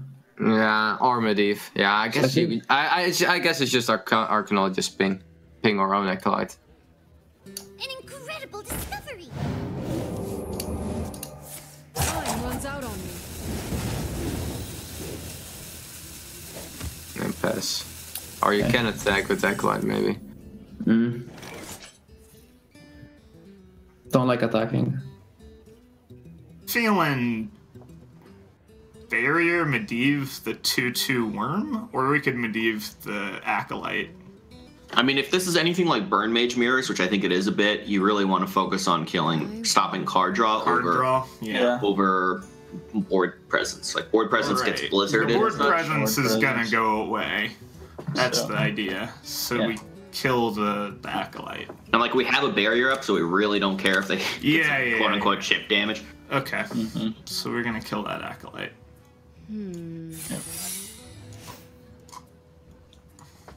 Excuse me.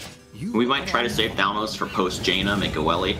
Yep. I don't know if that's a real thing. Probably not, but we'll see. I mean, if we were to like draw good cards and then draw Jaina, we'd probably hold it. But Woo, there's a lot going on in this game. I like G2's plan though. Draw lots of cards, deal lots of damage. Yeah, just look at the size difference between the two hands here. If you look at Love You Lot's hand, kind of dwindling, only 5 cards in it, not the most high impact cards in the world. You look at G2 Esports on the other side, they have an entire fistful of cards there, 9 cards in the hand, one of them of course being the coin, but just so many options, so many threats for later. They have the Firelands Portal in their deck and the Medivh the Guardian in the deck as finishing threats.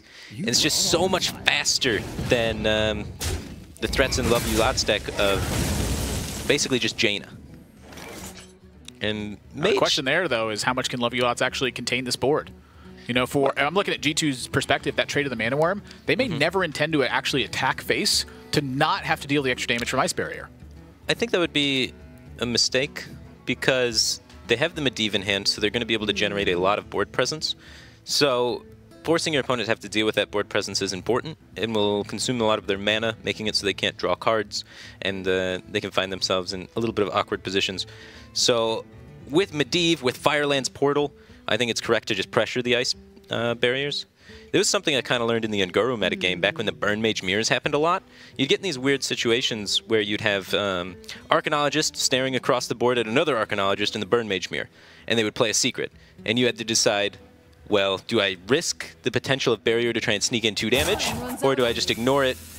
And after playing that matchup a lot, I sort of concluded that if you're running Firelands Portals in your deck, which Burn Mages were just starting to do at the time, that you must always just push the extra 2 because you're going to need to have the threat of minion pressure later on to force their hand, force action from them. Excellent point you make. Let's listen to G2 as their turns get underway. Pretty weak draw from them.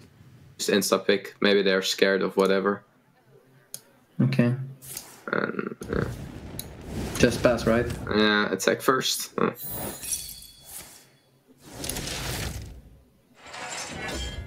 This is such a passive game, man. Yeah, but we are better. Like if. Yeah, I mean, you know, there's nothing to say here. Look. Moment, talk about whatever. Yeah, definitely rope it out. I want to act like we're kinda. So we're definitely saving Firelands Portal.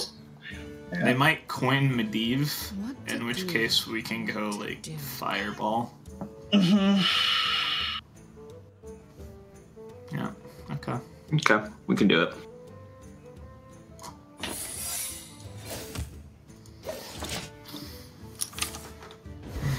To get to Jaina faster than them. So Koi Medivh, right? Yeah, and attack. The party. Another barrier. It's fine. It's fine. It's a lot of health, man. Yeah, but it's literally the same. It's not so relevant. We have to win it by value. Like it's gonna be value. So if they're gonna have Jaina, we're gonna have a hard time. But that's set up the counter spell. Yeah. Yeah. Okay. And I think pinging a Blood Mage for a free water is pretty good. Yeah, pretty good. Because they're going to be playing around it. Okay. Yeah, let's do that. I like this a lot. And I think Volcanic first. I'm not sure. If there's Counterspell. We already tested for Counterspell. Okay. Yeah, it could be Bender, but that's it could be Bender. So we should Fireball first, in case it's Bender. Okay. To check. Yeah. Okay. Time runs out on me. All right. Next turn with Jaina, no matter what, basically. Oh, that's annoying. Do we play around it? Well, I mean,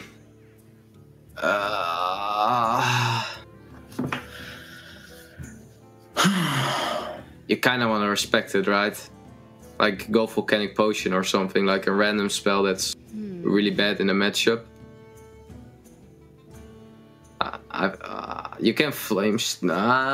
You can flame. I don't. Yeah, I think Flame Strike is the compromise if you wanna play on spell on counter spell. I'm for Flame Strike here in this case. Yeah, like you cannot go Portal here. That's just what I'm really sure. So you go Flame Strike. It's fine. Time runs out on Like in this matchup, Flame Strike and Volcanic are like the same. Yeah, they counter spelled Flame Strike. That's fine. No, Jaina! Come on! It's not fair. Do not fear. Oh, so we have to Firelands. Firelands thing. It's fine.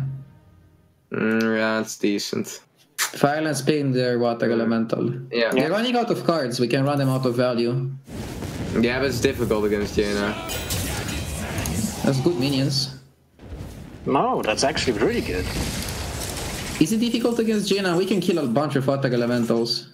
Yeah, but yeah, I already know this. We can go. I think we're gonna int, right? Yeah, this is gonna be a draw turn. Yep. We want to hit Fireball ideally. We got 2 Doomsayers. That's interesting. We've got all the freezes in our deck still. Is this the turn we want to just ping our Thalnos? I really like that, actually. What happens if we Frostbolt their 6/6 and make a Doomsayer? If we Frostbolt their 2. 6/6 and make a Doomsayer or 2. If we make 2, it's quite hard for them to clear. I kind of like that. And then set up like a Thalnos ping for next turn? Yeah. Okay. Or even an offensive Alexstrasza. Sure. So we're good with that? Yeah. Okay.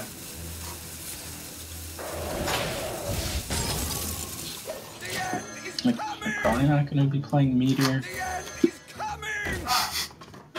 That'd be... Kill the Doomsayers? I think so, right? What do you want to use? Polymorph and Fireball? I'm just wondering, do we want to kill the Doomsayers? maybe I'm.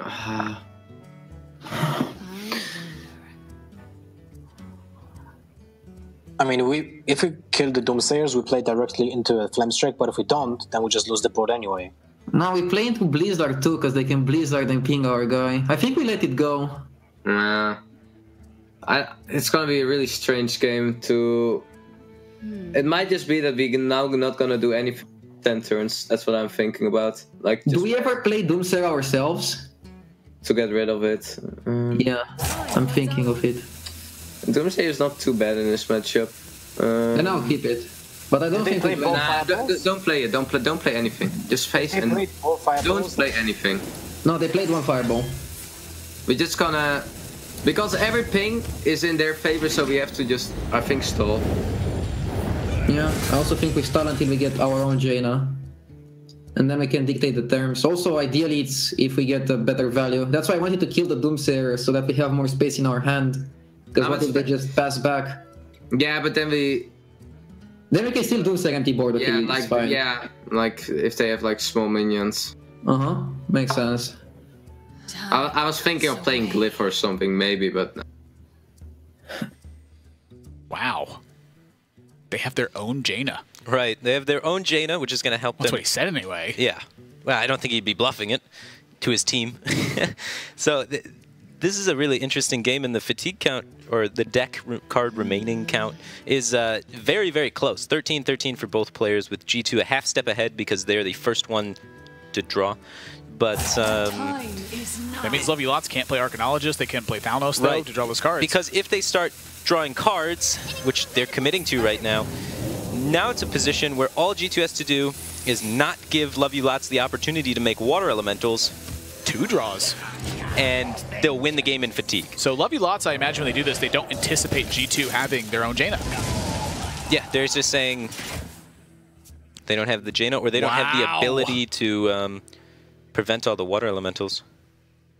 There was an interesting opportunity for G2 Esports earlier on. With the double Doomsayer turn from Lovey Lots, G2 could have discarded their Etiesh by playing 2 spells. Or just by attacking with it. Or just by playing 1 spell like Primordial Glyph and then attacking with it, so that they could remove water elementals in the future without creating minions, so that they could more easily just clear Lovey Lots' board and ignore for the rest of the game. Because if there's no minions in play, if neither player is doing anything, you can't make water elementals, and all Lovey Lots' deck does is remove things. So they need the generation of water elementals to actually push initiative. Otherwise, the game can be just passed back and forth, and whoever has less cards in their deck is going to lose.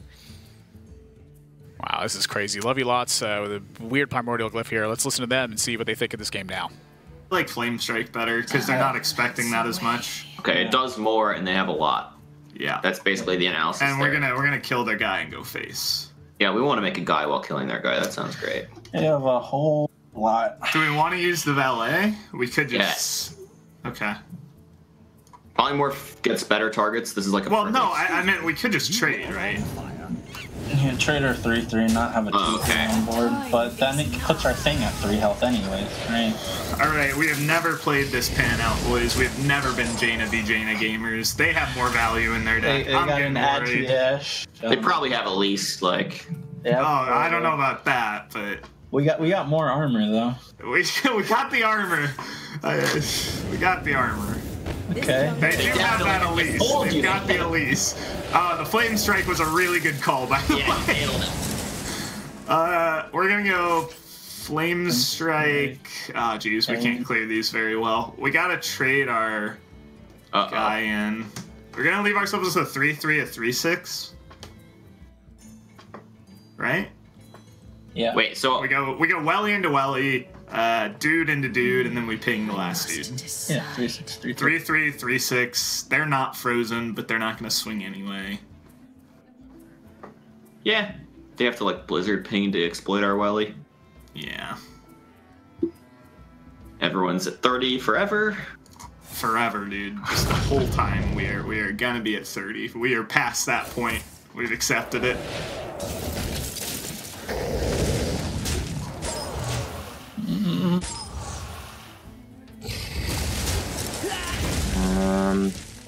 So I think you wanna always Volcanic Potion ping. That always, I think, happens. Does it? I mean, what if we just go for Alex Straza this turn? No, it doesn't matter. Like, they lifesteal, never. You need every value. You need everything. Every turn you need to make a water elemental. Yeah, I don't think... I think we Volcanic first, and then it's 1 less mana, but otherwise we damage your own minion too. What if we just Polymorph ping? Polymorph ping, and then we go Glyph. And then we just let it go. We could Frostbolt their guy too. Polymorph is decent too.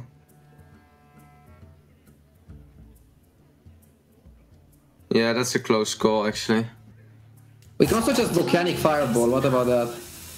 Yeah, that was what I was thinking of, but you want a Volcanic first. The 1 mana difference is okay. Ping that one. Fireball? Oh man. Yeah, Fireball it. You cannot Frostbolt it, so... Yeah. Keeping Polymorph is good for Alex, it's fine. Nah, it's also the best card. Should have started actually with the Fireball. No, because, because you damage your minion. You damage your own minions with the Volcanic. A damage 4-drop, I think, is worse than a non-damage 3-drop. I mean, this 3-5 is horrible though, but it doesn't do anything. In acceptance. So, well, we could try to hold on to this fireball. Alongside, no, that's never going to work. We only have 9 points of burn. They're never going to get down to 9 with wellies and such. They also have more burn than that. If we fireball and ping their face, they're never going to play anything. I know. So we should poly to force them to play more cards so we can see their deck better. Right? We could hold on to the Alex, the Fireball, and the Frostbolt and try to get to a point where they're in fatigue. We Alex them, and then we burn them for 10, and they die to fatigue. So I think I like polying. Thoughts? What about when they Alex us? Poly. We freeze it and wait. I don't know. Yeah. Still have a bunch of freezes left. I mean, they're gonna need to misplay for us, right? So we're in. Yeah, you go first, I guess. Flame strike, right? Yeah, every time. I mean, the other ones are horrible. Yeah, you need to polymorph this. And barrier. Yeah, I guess, yeah. Why not, right? They're not gonna play Eater of Secrets. Show played 1 counter spell. Do we throw out a Frost Nova initially? I don't really want a Frost Nova this board. Like, Water Ellie can attack for 3. It's fine. You want to tank? We could ping the alley, right? Yeah, we're definitely pinging the alley, I think. Yeah. And then we tank a turn? Yeah. Unless we want to jam an Alex Straza or something, I don't really want to. No, we're holding that for a while. Yeah. Okay. Yeah, ping Welly, draw Flame Strike. Yeah.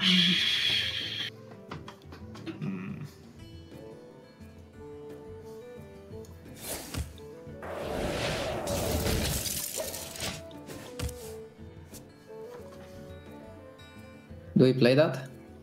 We don't draw any secret. Like this now you can set up for Flame Strike. Yeah, but that's... Yeah, it's a Flame Strike setup. Now I don't know if you want... Like, the body of Alex is actually pretty good here too, the 8-8. And we cannot make a Water Alley. So I think we just... we might just go Alex here. What do you think? Aren't they gonna hit it back? Yes, but the body of the 8-8 is what I'm thinking of now. Or you don't think it's worth it? Maybe 4. Maybe we don't allow them to heal it back, right? Yeah, but so like we can make it. The time is now. I mean, Alex for fatigue is also gonna be hard to use. I think you do it. I will go Alex. I think. Just to have the body. I bring life. Monkus! Alright, so how do we do this? We could Nova ping the Alex, say go, and then Fireball ping it next turn? Yeah. What do you think is the way? Well, I'd rather Blizzard. Well, I guess then we can't do the ping thing. Yeah. Yeah, that's the only way we can realistically make an alley. Yeah. I'm just thinking if we Fireball ping to make an alley next turn, we don't actually get to freeze their guys, so they probably can manipulate their guys to make an alley. And what do you want to do? Well, I'm thinking about how we can chain freeze while making a welly, but it's kind of tough. It's very hard. We could... there's really not much. So yeah, I guess your play is the best on the table right now. Time is now. I'm okay with Muzzy's play. So we're gonna Nova and then ping the Alex if it goes off. Away. Yeah.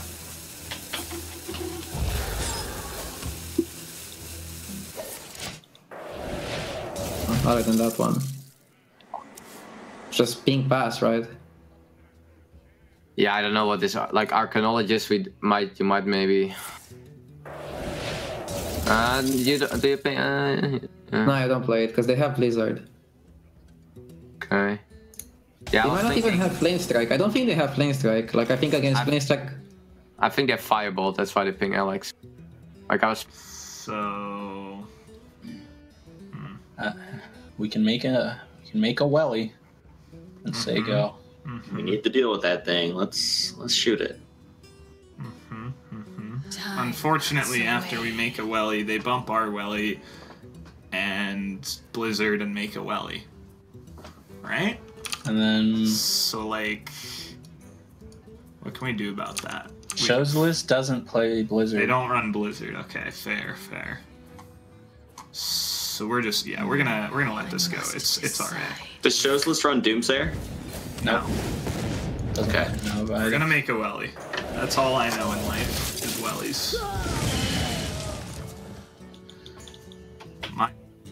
I think you always Blizzard trade ping, and you trade with the other ally, and it's super good. It's super good.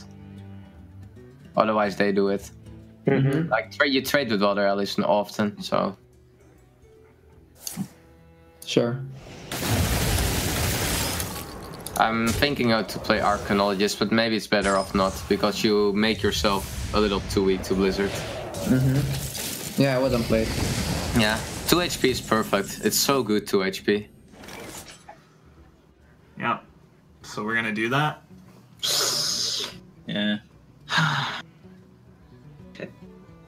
Alright.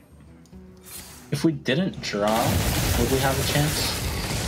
I don't know. Might have, right? We're down a lot of cards. Like, if their cards do things, which they might not. I mean, Acolyte, 2 Arcanians, they just showed a Blizzard, secrets. So they have a lot of secrets. They have all their secrets still. Like, I mean, I mean, we have Flamestruck that kills with Falnos, that kills an elemental.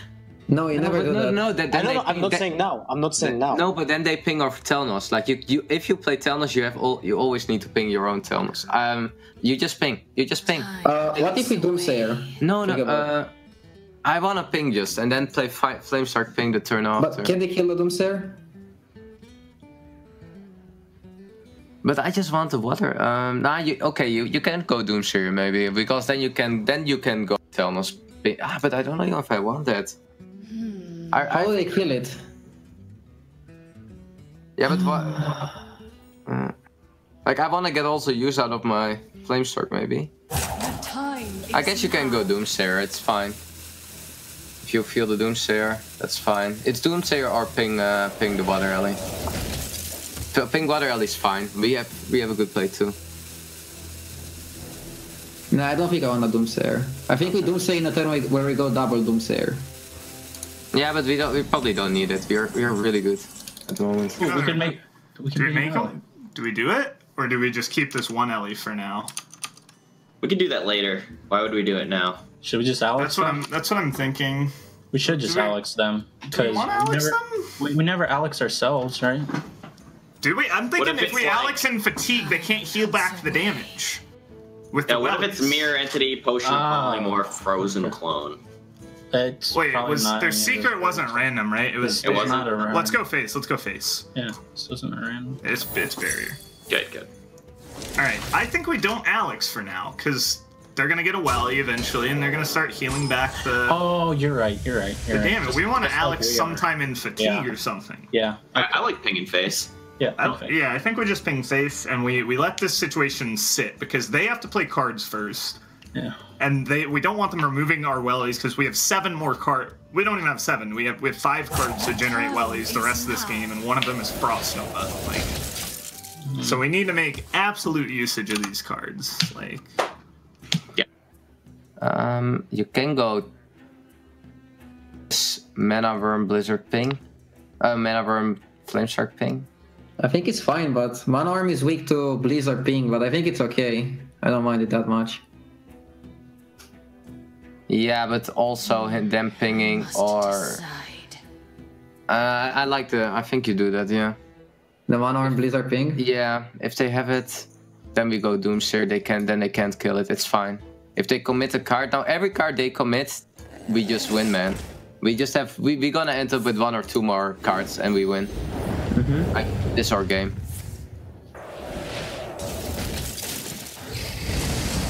Dude, we can't do both. Yeah, so maybe we tank. Like we can ping a turn. We could ping the Welly and go for Flame Strike.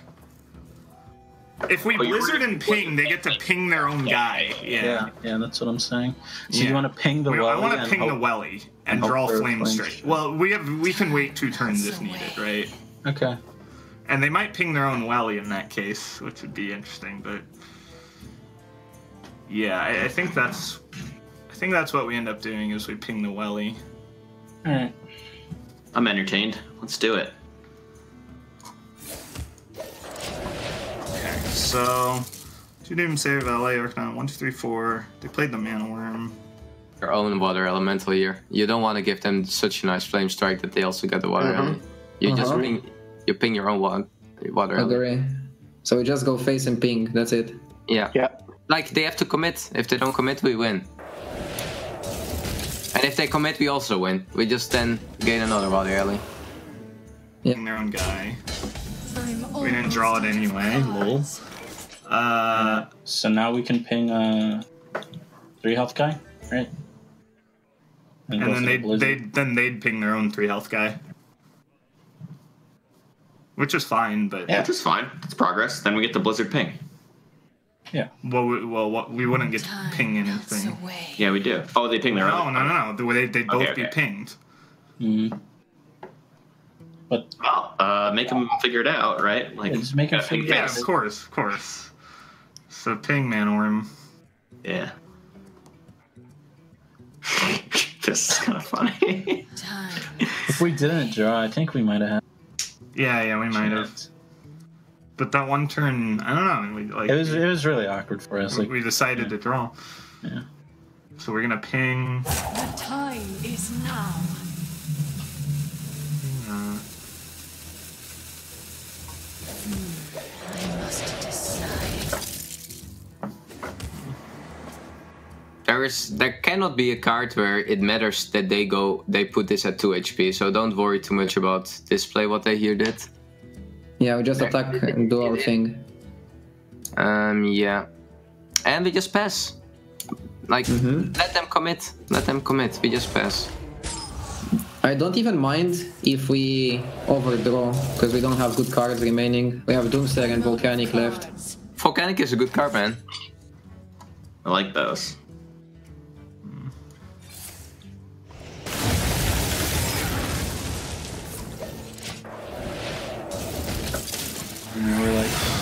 We're way too dead. Like, they have 12 burn. There's no way. Volcanic, Medivh, Valet ping here. Yeah, I like it. Because you will need this Water Alley. Yeah, fine. Yeah, it's good. And if they put it at 5, we just ping it again and let them come again. It's super good. It's super good already. Yeah, I was thinking if we have lethal, but we don't. Oh, I'm only thinking of Water Elementals, man. Yeah.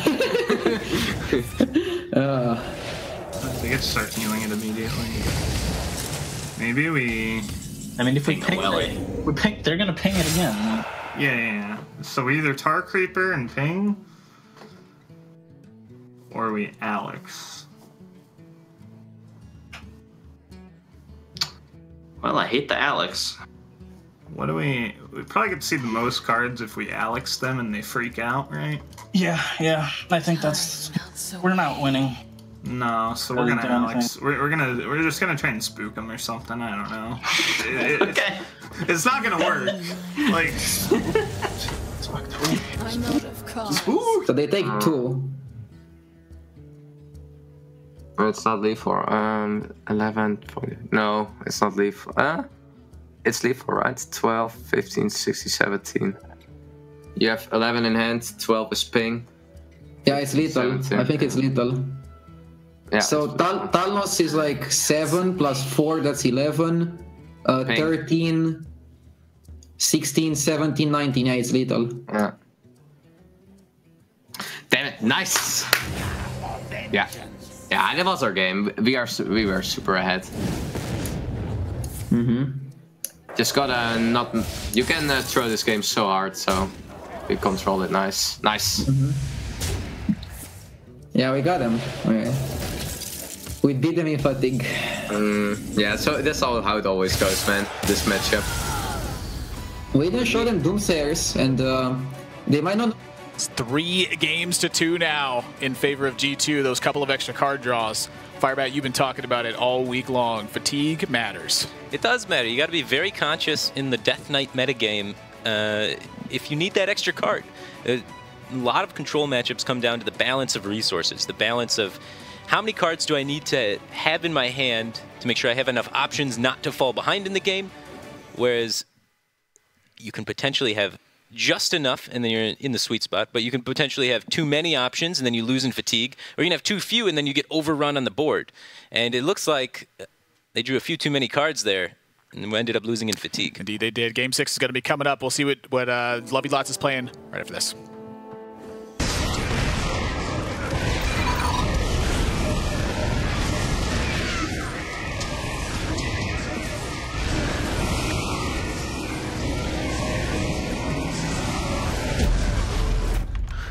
You guys seeing this? Game, record, and stream without compromise. Only on Intel Core i7.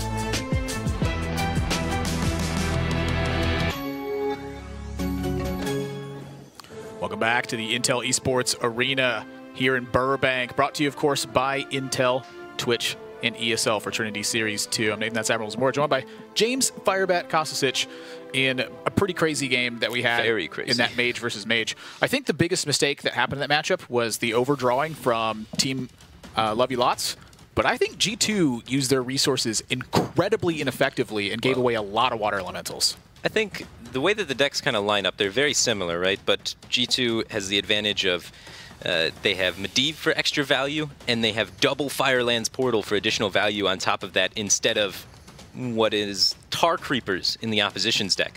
So having these extra threats, they should win this control mirror almost every time, and they got off to a pretty good start, but once they were ahead, instead of slowing the game down and just making it really hard to create water elementals in general, they played offensively. We saw Alex Straza come out once there was no reason for that to come out. They were ahead of water elemental and they just kept pushing the initiative, which kept giving opportunities for Team Lovey Lots to make water elementals and have a chance in the game. I think that game should have been over 15 turns before that. They could have set up a situation where they'll take it to fatigue every single time and win, but they just kept playing their cards out there. I thought it was very strange. They were ahead on card count and deck.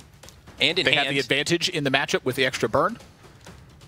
They have board. Yeah, and they have board. All they have to do is eliminate the board presence, because one of the best counterplays against Jaina is simply to do nothing. Right. Once you're ahead. I think they cut it a little close there. They still were able to pull it out in the end, but they're giving themselves opportunities to miss something little here and there. Like they missed the blizzard. They missed like 5 different spots to deny water elementals. There's a lot of areas where they could have pinged their own minion and done plays like this where they kind of overlooked that opportunity. If you want my opinion, though, I think the bigger mistake is drawing the extra cards. But we're getting into game number 6 now. Lovey Lots is going to fire up Pirate Warrior to take on this Burn Mage. Pirate Warrior, pretty good versus Burn Mage. Last week, Lovey Lots was playing Prince Kalaseth version, though, and they had Sarnak Chain Gang in there to try to fight the board presence issues. I'm curious if they've changed this up at all, but I mean, I still see the Tar Creeper in here. Right. Tar Creeper, not very great against Burn Mage because there's usually spells are the problem, not minions on the board, so it doesn't help you much, and it's not a very strong offensive power. They keep the Bloodsail Cultist. Love keeping the Bloodsail Cultist. I think Bloodsail Cultist is actually the most important card in Pirate Warrior because of the draws that it enables for you. Being able to activate N'Zoth's First Mate for big value. If they've included Fiery War Axe, being able to upgrade that. Just even having an upgrade weapon alongside a Pirate, you can emulate what that N'Zoth's First Mate does. But with 2 Mana Worms here in the open, an Arcane Intellect to draw, Frostless Jaina, if G2 can buy enough time, I think they got this game in the bag.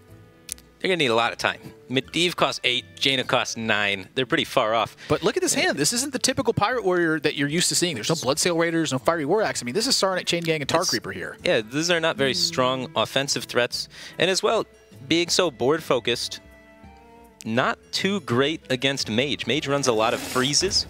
The one thing they do have going for them, though, is G2 Esports Mage deck, they clearly saw that it is very greedy. It's got Jaina, it has Alex, double Firelands Portal, there's a Flame Strike in there. Just there's a Medivh, so many heavy cards that's why they chose this aggressive deck to go into it, but it's not working out right now. We'll see how this game ends up going. And it's Arcanite Reaper certainly a good draw. Oh, against Mage, it's fantastic. There is most likely no weapon removal in G2 Esports deck. They didn't get to see quite every card, but they got to see enough cards where they could piece together what would be typical 2-ofs and realize that there's no weapon removal in this deck. This has been a very high-level match so far, and while we've seen some missteps in those micro decision-makings, they're tough spots to navigate if you haven't been into them before. Let's listen to Love You Lots here how they're crafting this game. Axe. It's still good. Would have been real good there, yeah. Fireball it next turn. Yep. Yeah, definitely we don't attack. My god, this hand. But is it Prince 2 Warrior? Or what is this like? Yeah, it's Prince 2 Warrior. Okay. They just play Dark Reaper and Firefly. Instead of instead of like the Bloodsail or they don't have Bloodsail, they don't have Heroic Strike. And then they want to kill the 2/2 actually. Well, yeah, but that takes 2 damage on our Dark Reaper. We don't develop nearly as much power. Don't care. So good. Why don't we care about power? Because I wanted to upgrade my Reaper. But I want a 3/4 on the board now. Nope. What? Really? 3/4 gets worse later. I kind of want to upgrade my Reaper as well. I'm thinking about how this game's. I don't think we're gonna be overwhelmingly on board. Their deck is a bunch of AoE, and my game plan is to weapon it. Yeah, but right now AoE does not clear a 3/4 and a 3/5. Or they're gonna be able to handle our board. We need to decide. I'm gonna play Flame Mill. Am I gonna kill the 2/2? Yes. Am, right? I do think it's close. I've been overruled. That's fine. It's fine. I feel like the way this game's going, I need a lot of weapon damage. Okay. I think the way their deck's built, our minions don't connect much. I think they connect more than average against Mage because they didn't. They have double Mana Worm opener. Like we're just not getting anything done here. No, we would have had a Dark Reaper just blocking. Now we're just behind. Chain Gang blocking. All right. So Chain Gang. I mean, unless we want to like Korokron and value trade or something, which we don't. Yeah. All right, awesome. Taking a very long time. Look, I'm not gonna lie, Chain Gang is pretty good. I won't deny you that, Soleil. Long-term game plan being crafted here from 2 of the 3 members of Love You Lots anyway. I really like it. It's really cool to see the team adapt to the opening. We talked about how Mage can sometimes have these wild card openings with Mana Worm being so incredibly powerful. Well, there was a double Mana Worm opening. So what Love You Lots has done here is they gave up the traditional Pirate Warrior game plan of fight for the board as aggressively as possible with your minions, and they're kind of changing it around and saying, well, our board's going to get removed anyway because their opening was so good. It doesn't always happen, but when it does, maybe it's time to just abandon the board and come up with a different plan. And we know they have no weapon removal because we saw all of their cards last game. Let's make the Ultimate Reaper. I think it's cool. Ultimate Reaper. Yeah. Sounds like a weird action flick. I'd watch that. Some sort of like Overwatch action flick. Let's listen to Love You Lots, hear what they're thinking as Freshly Played Secret just came down. Conditional. So we play big boys. How many guys do we make here? Because I think 2 is generally the right number, right? We want less, not more. So we would hold both deckhands, you're saying? Now, our where's our patches going? Is it going into the 2/1? Is it going into the 1/1? Like they have Volcanic Potion, Flame Strike, Blizzard. I think it goes into the 2/1. Okay. So you want a Dread Corsair? I want a Dread Corsair for sure, and Cultist for sure. And then I'm not sure. Maybe deckhand's better than Dread Corsair if we're like trading or something. Well, I like the Dread Corsair on the board just because it's bigger. Yeah. I just feel like they get the deckhand gets traded on board. Yeah. And it's the easiest one to play in the future. I mean, I guess Dread Corsair is 0, but... Okay. The question is if we want one deckhand out there. Do we really need this 2/1 to push extra times or no? No. Okay. Stuff's gonna die. Play They're one gonna AoE deckhand then. Play one deckhand. Why? because if they like the 2-1 is never gonna push twice. That's what I meant. Is the I hate boards. Just play strike, man. Fantastic. If something is not done, it's allowed. That is a very philosophical quote, guys. Okay. So Corcron, we can put them to 13. We can put them to 7 the way I see it. Pop them at 2 next turn. 7. Yeah. So Corcron, punch, armor up. Yeah. Yeah. You read July? Yep. Unfortunately, we're going straight into the Alex turn with our pop, but what are you gonna do? Brutal. You still Fireball Barrier. I think you Fireball. Yeah, you play Fireball Barrier and then you go Jaina. Jaina is always before Alex. Yeah. I mean, the lifesteal is crucial, though. Yeah, and Alex after Jaina, and you might have a Water Alley on board. It's insane. Down, kind of deviate. I want a Spellbreaker Tar Creeper. The other plays. So the thinking here is we're nowhere close to killing them. We need to prevent them from drawing those 9 drops. Yeah. Well, we are we want to get the weapon swings in soon because it makes upgrade effects better. It makes axe better.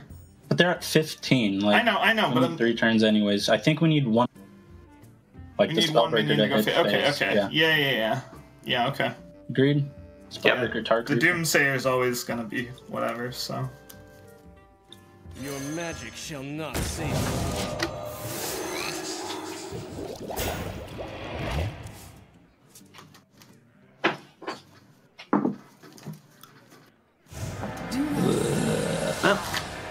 Unlucky. They had a card in their deck. We don't beat it. Yeah. So we can we're dead. We are quite dead, yeah. I mean, do we see it through? We could trade deckhand into the water. We would hit twice in the water alley and trade everything and leave ourselves a target. We're not going to win, right? No. Alright. Whatever you want to do. Yeah. I want to concede. Sure. Hit him up with the concede. We've already seen their deck. No reason to show. Vent our frustrations. I chose that. Shucks. Alright. Good stuff. Wow. What an opener from G2. The double Mana Worm to shut off the aggression. And you heard Love You Lot say it. Well, let's silence the Blood Mage. Keep him from drawing those 9 drops. They're all in hand. Yeah, both of the 9 drops sitting in wait. That's the power level of Mage. It's a deck that goes in a couple different directions, and versatility is really good when people are trying to counter-queue you. Being able to kind of just go a completely different way with a deck and shut down aggro with those Mana Worms is pretty sweet when you're playing such a greedy Mage variant that is also able to outvalue other people. Yeah, and this is a hefty swing right here at 4 games to 2 now. The big one is that the amount of counters left for Team Love You Lots is starting to dwindle.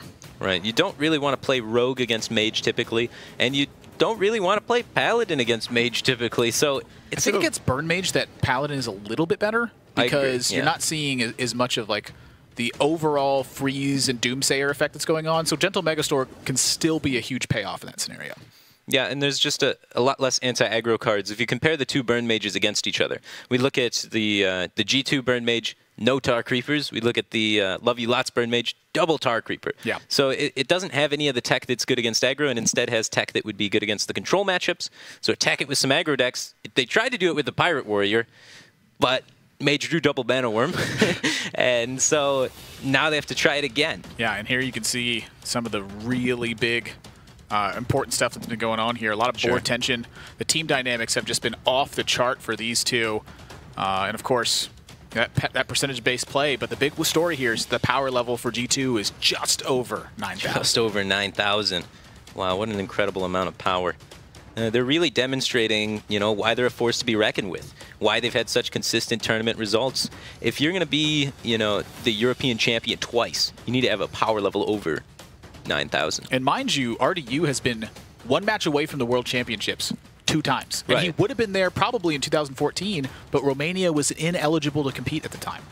Yeah, so he hasn't quite made it yet there, so I think his power level is like slightly under 9,000. But Tice is bringing it up. It takes a while to realize that power and to truly achieve it. It's a full body transformation. They are miles ahead in this series now. My gosh, Team Love You Lots is in. Well, they're European, so they're kilometers ahead probably. Oh. It's a very good point to make. Yeah, there are. The EU versus NA is happening right now. Team Love You Lots, some of the best players in North America. G2, some of the best players in Europe. But now, this is the second week in a row that we've seen Team Love You Lots fall behind significantly in series. And I think a lot of their circumstances have come about via the draws. But you can definitely... in that mage game, the drawing extra cards, it was really unsettling to both of us when we saw that happen. They were in a kind of desperate spot, so if I was going to try and justify it and explain why they were drawing extra cards, it's because they were staring down a Medivh. And now it's pretty difficult to kind of figure out how many cards do I need to be able to beat this Atiyesh? How many? Otherwise, am I going to get overwhelmed on the board? They had a really weak hand at the time, and they decided, I need to draw, otherwise G2 is just going to make a big board with the Atiyesh and kill me. So they were under the pressure of that, and they didn't realize that the Jaina was in the deck. Their whole game plan revolved around Jaina not being there. Because it's Burn Mage, and it's not always in Burn Mage. Oftentimes in that slot, you'll see something like a Pyroblast or an Archmage Antonidas. So because that happened to be Jaina, it really allowed G2 to make them sort of miscount for things and end up fumbling a little bit. That's right, Crane. That's why you shouldn't show the Pyroblast in that circumstance. That's a very good point you make. There was no Pyroblast. Instead, there was the Jaina in that spot. Right, and that just totally threw Team Love You Lots for a loop there, and that's why it looked like, we can see all the cards. We're like, obvious misplay, you're going to lose in fatigue, but not so obvious when you have no idea that they have the Jaina. That's a very good point you make. Actually, that counters my entire argument. So I'm just literally wrong. It's very rare that anyone can ever call me wrong on a circumstance. I mean, technically, there's some merit to what you're saying because they could have figured that out. I don't think they could have figured that out. Well, RDU has been playing this Burn Mage deck for months, actually. But I don't think as many people have played against RDU as many times as I've played against him. I think I've played against him at least 20 times in best of 5s in the last month.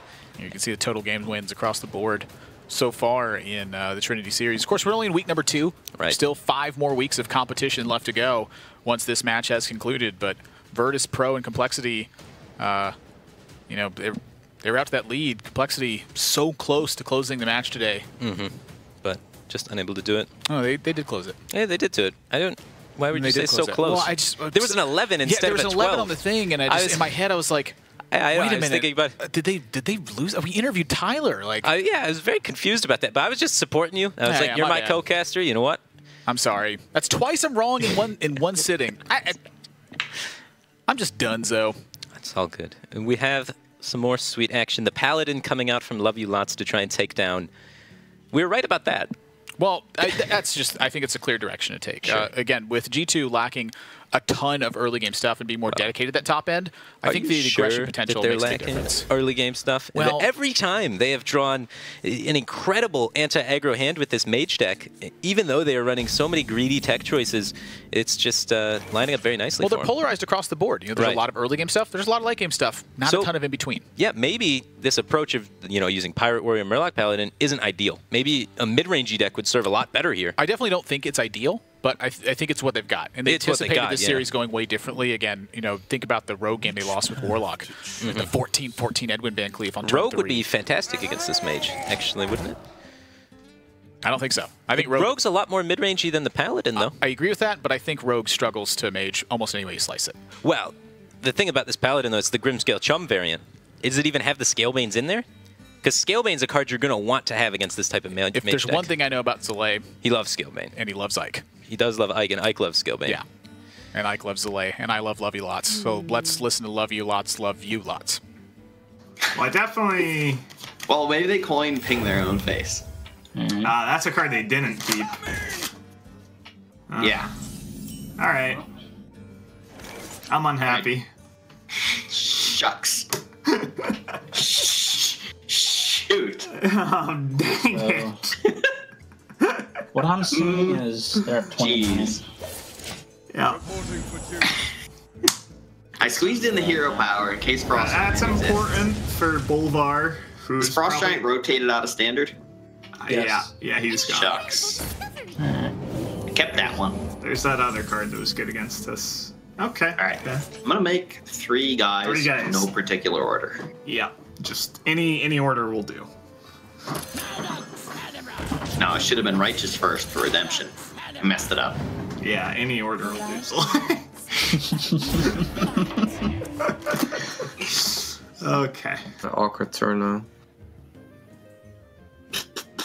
How is ping here? I like ping is fine. It's good versus Megazord. Ping trade. I like ping trade the most.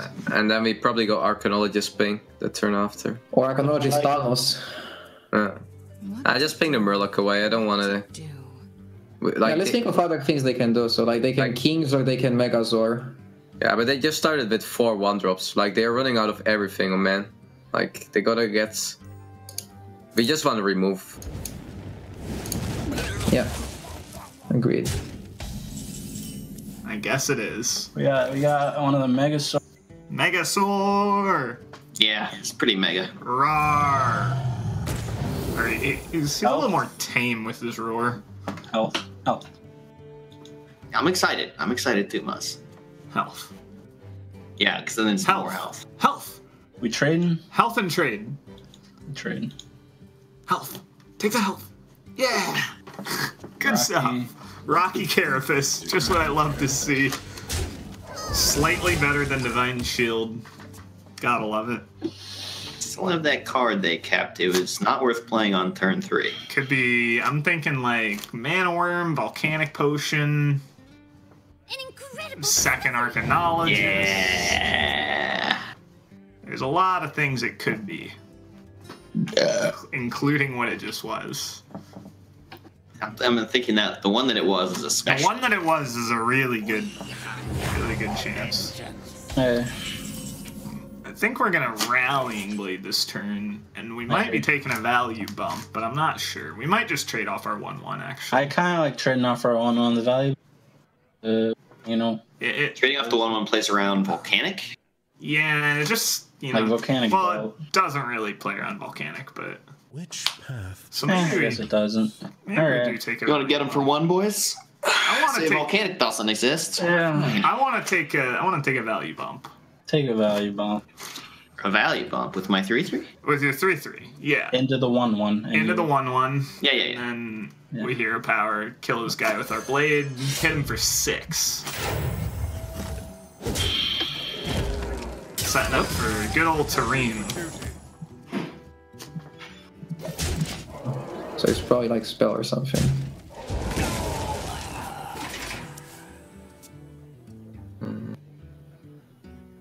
So it's barrier Valet? Yeah, I like the barrier now. It's kind of annoying pressure. Then, yeah, barriers. I think barrier's better here. You definitely want to get the ice bow going too, though, but... Yeah, first we need to deal with the pressure. Trade the Megas, then tear him face. Yeah, that seems good. Tear him far right. Far right. Why not left? Why not left? Because if they glyph a meteor, then we It'll only ever hit Megazord later rather than redemptioning I say far left. I'm going left, yeah, because other stuff comes out on the right. Yeah, you're right. Yeah. Okay, it's fine. All right. Is it right to trade the Megasaur and not like use the weapon? Yeah, I think so. I think so too. You guys are right. We could have, let's see, 16. We could have taken him to 11. No, they had barrier anyway. Good. Alright, so they have 1 Blizzard, 2 Volcanic Potions, 1 Woo, that's a lot of pressure, and it is unstopped this turn.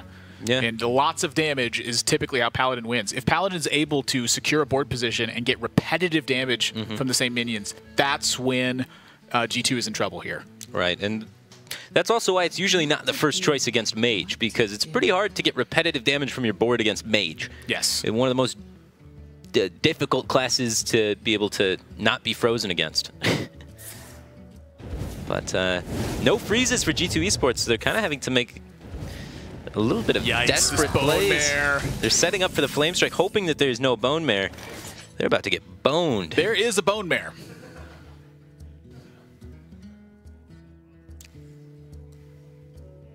Hesitation here to perhaps feign Spike Ridge Steed or something.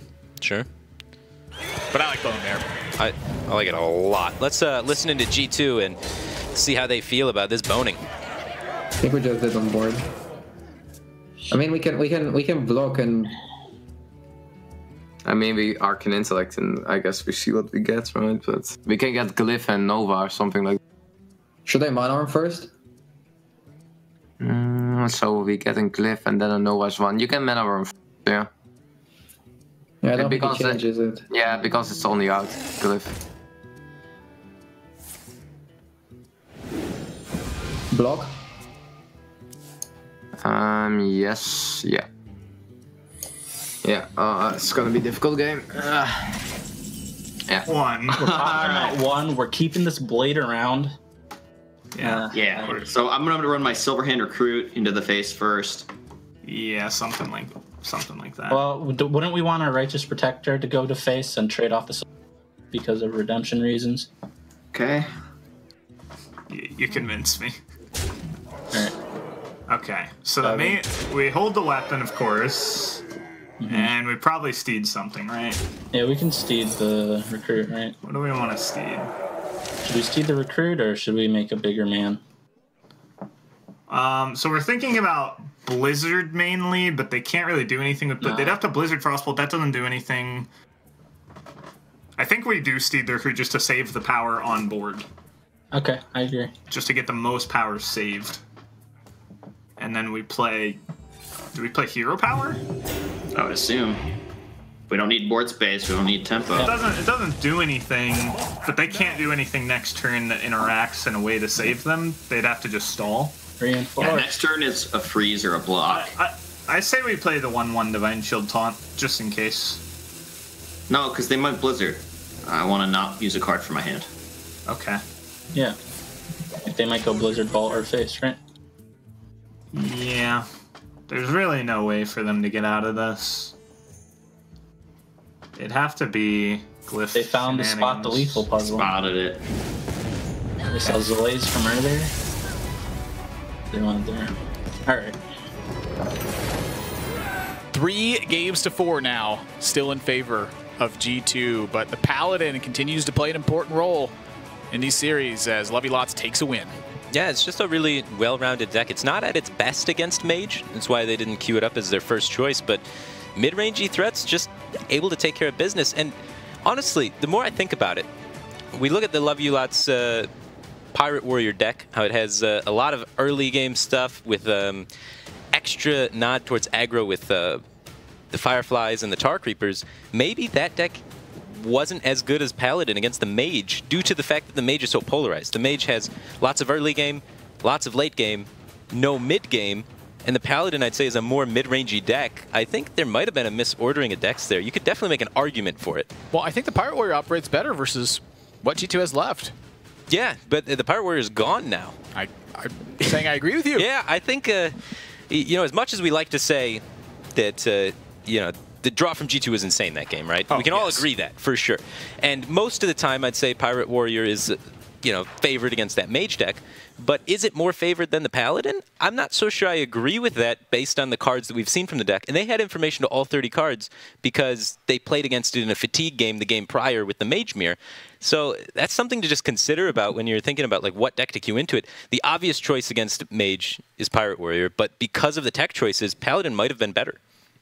I think you might be right, but you know, again, it's easier to say that when in application their call fails and this one succeeds. Sure. So it's, you know, hindsight's 20/20 right. in that regard. But you know, Love You Lots. These guys are really on point, and I know that all 3 of them do a lot of work where lineups are regarded in terms of how they queue and what they queue.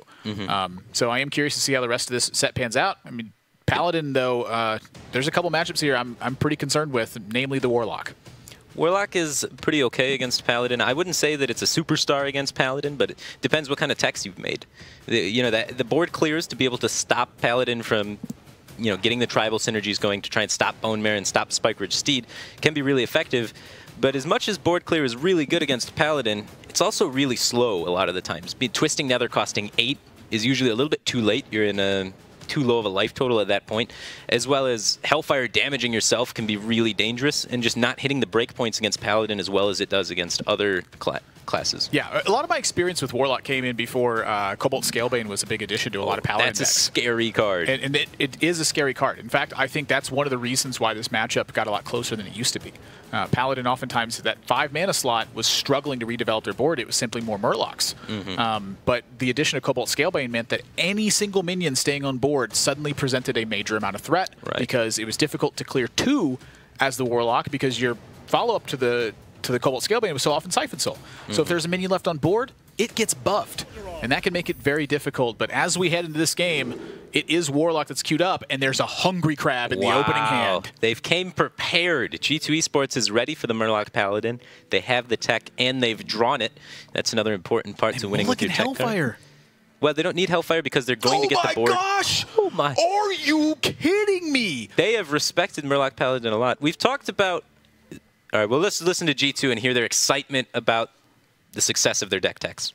Nice one, bro. It's gonna be a crappy game. It's gonna be a crappy game for them. That's what I know. People are gonna see that. People are gonna say that we got lucky, but we went for this extreme deck building, and we went for something that nobody else plays. So we got rewarded. Like nobody plays crabs in their decks. So I wonder what they're gonna expect. Play the play the right one. Sorry, because you kept it. What if they don't Murloc all the game? Well, then we win. Great point. What would Luther do? I mean, they can pressure us with the 1/1 with Divine Shield, I guess. Pressure us. They have more time. Not really. It's always going to be weak walking into Defile. Like, I think we chum because we it's can chum. It's only bad against Voidwalker, but our 1/3 doesn't really do anything against Voidwalker. Yeah, so we have the upside of drawing rock. Yeah, let's chum. All right, chums, you talked me into it. Good, good. Talked into what you wanted to do. Yes. Okay. It wasn't difficult. Yeah, they...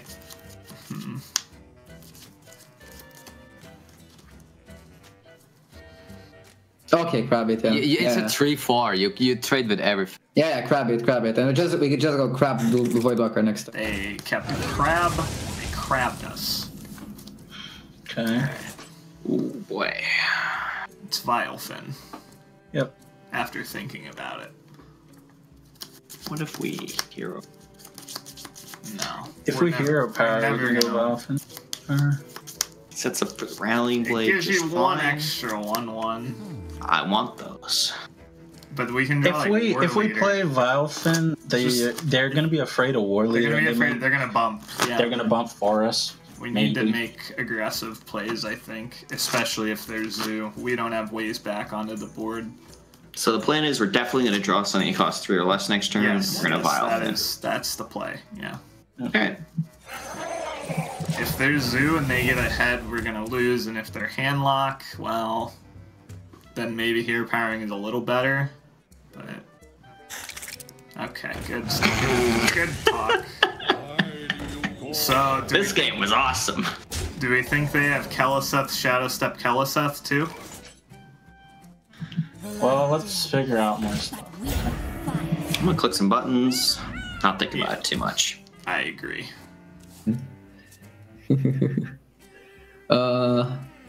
I can coin Spellbreaker, but I can also tap. I'll tap. Just trade everything. Yeah, we trade everything.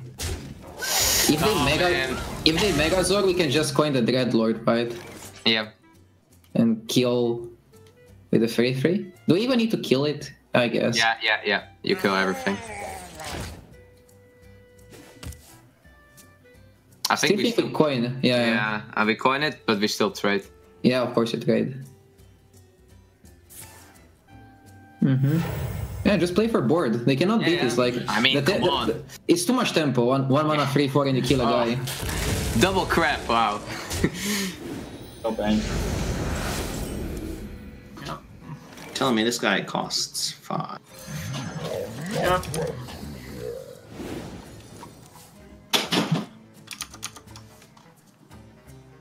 Unleash me.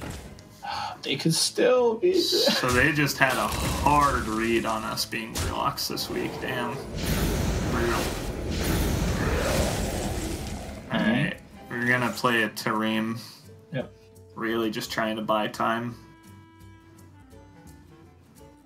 Yeah. We want to see them. We want to see them cast a spell or play a 2-drop.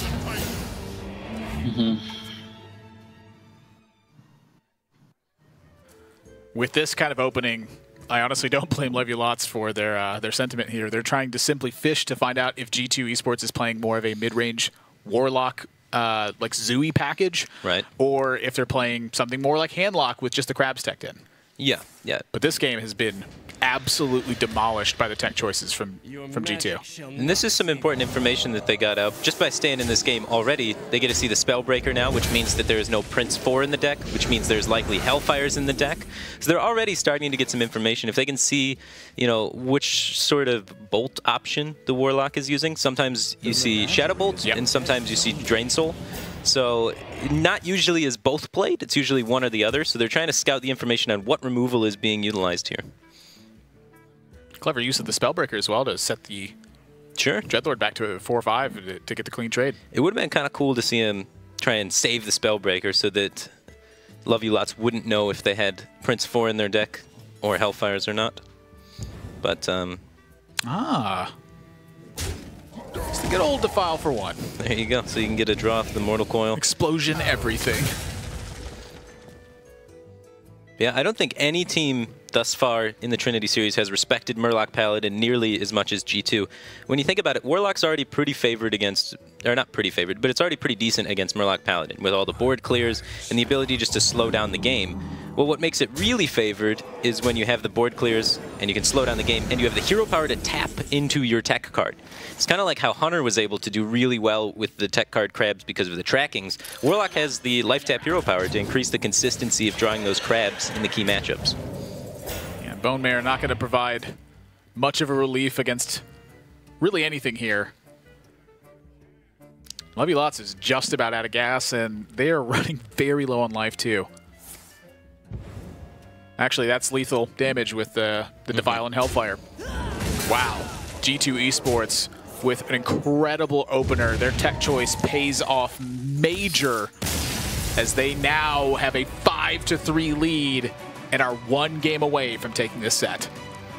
Pretty exciting to see deck building get rewarded. Hungry Crabs, coming in huge here. And again, they're the only team that's playing this much respect so far I've seen in the first 2 weeks of Trinity Series to Murloc Paladin. It's the highest win rate deck in the format right now. And in Trinity Series. In Trinity Series. Yeah. In Trinity Series, it is the highest win rate deck, and they dedicated this Warlock exclusively to countering it because of that purpose, and I think that's a really smart thing to do. It's a very counterable deck, but a lot of teams haven't really been respecting it enough, and it's been running away with series. And G2 says, you're not going to run away with this series. Well, with Rogue as the last remaining deck, though, something to consider is that there's now 2 Hungry Crabs in that Warlock deck. So that matchup definitely becomes a little bit worse. Right. Warlock is kind of a weird deck. There's not too many cards, or there's a bunch of cards in Warlock that really can be anything. Because against any sort of the aggressive decks, you don't actually need threats to close the game. Gul'dan is enough. And in most control mirrors, you don't need threats to close the game. Gul'dan is enough. So all you need is utility and survival ways to get to Gul'dan. And sometimes Crabs is just the best option for that. Yeah, we saw Galaka Crab in the Mulligan as well. Right. They're probably running just all 4 Crabs. We've seen many players, we look at like Stan Sifka's Warlock earlier on in the day where he's running Gnome Feratu which could just be a Hungry Crab or a Galaka Crawler. It's just a 2-3 that has some secondary effect to try and impede your opponent from doing something, and he was targeting combo decks. So there are so many tech card slots in Warlock. I think it's a really great usage of the class, and you know, it keeps winning, man. I love Warlock right now. It's my favorite class by far, just because there's so much freedom and there's so many things you can do with it. Mainly, the linchpin there is just the Death Knight being crazy broken, which then opens up like 8 free card slots for you to mess around and play wacky stuff. There's 2 things that I like in card games. Number 1 is hitting him in the face. Number 2 is blowing up everything. Warlock blows up everything a lot. I don't really like the in-between. Okay. I don't like combo nonsense. I love combo nonsense. Yeah, I know you do. I just like blowing up everything or hitting them in the face. Whoa. I either want to play for 36 minutes or play for 2.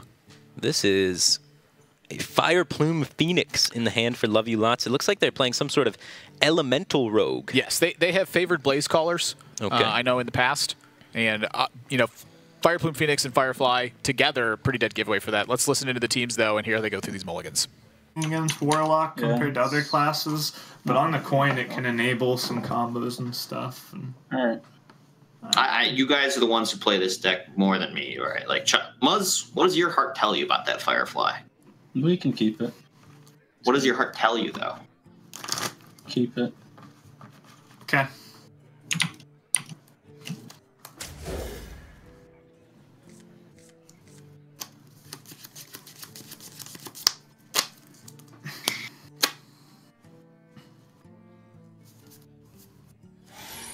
They have 3 kept? Right? Yep. Okay. Great. Very likely to have Galaka. Why do you go?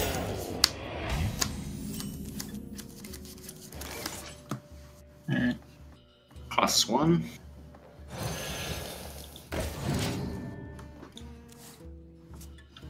Just tap. We tap here, yeah. We can take some moments. We go face. Yeah, tap, go face. Yeah, I agree. But I want to take a little moment. So that we're not going to play tempo crap, you know? It's dangerous that they have the coin, but we have decent AoE.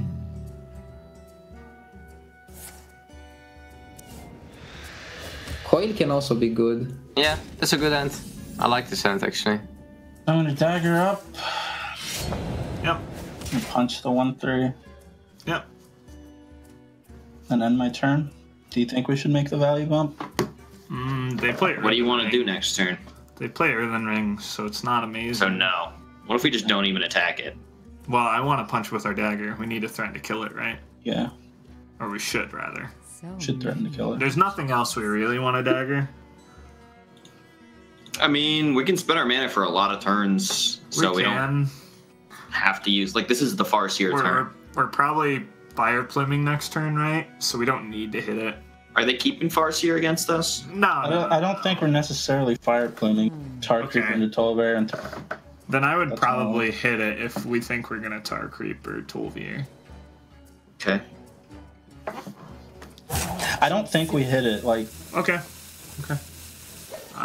Zlay's right that we have all of our mana utilization. Yeah, like Tar Creeper, Tolvier, like this dagger's gonna be important. I think. Dagger's gonna go the distance. Yeah. So what's the 1/3 doing?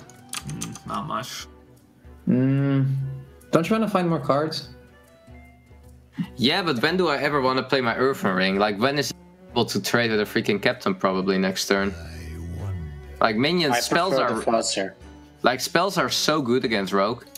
Like, every time I have a minion, I just want to play them, and I want the Rogue to spend the cards in it. If we play the Earthen Ring, don't you trade the Voidwalker and heal the Voidwalker then? Or do you want to heal your face? I don't think healing face is that important. Okay, that I can see. I can see that. Yeah, that I can agree with. But I like the body. Like, sure. Spells are way better in the late game than minions. I'm afraid of the mid game of Rogue, and if we have enough cards to stop it. And then we have at least spells, then you don't want Earthen Ring. And Flame Alley. Yeah. Okay. We make any attack into that 1/3 with our dagger? No. Good talk. I don't want to either. Positioning. My instinct told me to put Keliseth on the right and Ellie on the left. I don't know why, but it's my instinct, so it's probably right. Okay. We don't have anything that cares about positioning, right? And neither do they. No. No, but my instincts lie. The instincts lie, come on. They're very powerful, I understand. Some of the best instincts in the business. Consider Telnos because we have double Mortar Core too. Nah, I think it's just like tap Drain Soul and then double trade. Or do you want a Talnos Coil? I don't know. I think Talnos is good with Defile. Like, we kept it with Defile, I think we should keep it for Defile. I think tap Drain Soul is the safest play. And then just trade the board. That's a good minion to have.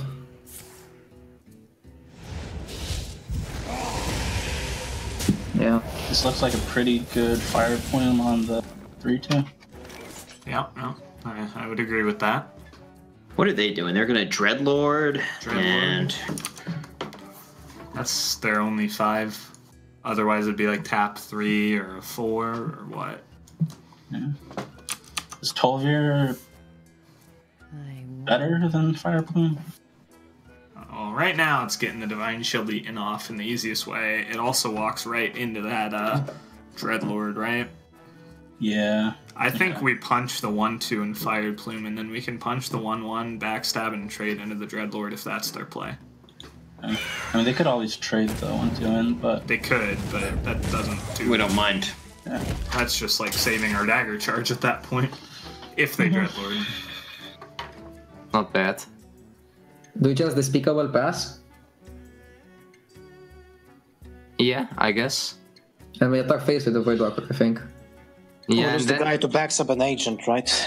Yeah, but then we just and then we go Telnos Devile. Like it's or Talnos Coil. Yeah. Yeah, like we will find a way. We just have to like get as much out of the hand, and we have the crap to deal with the pirate, and we have the spells to deal with a big board.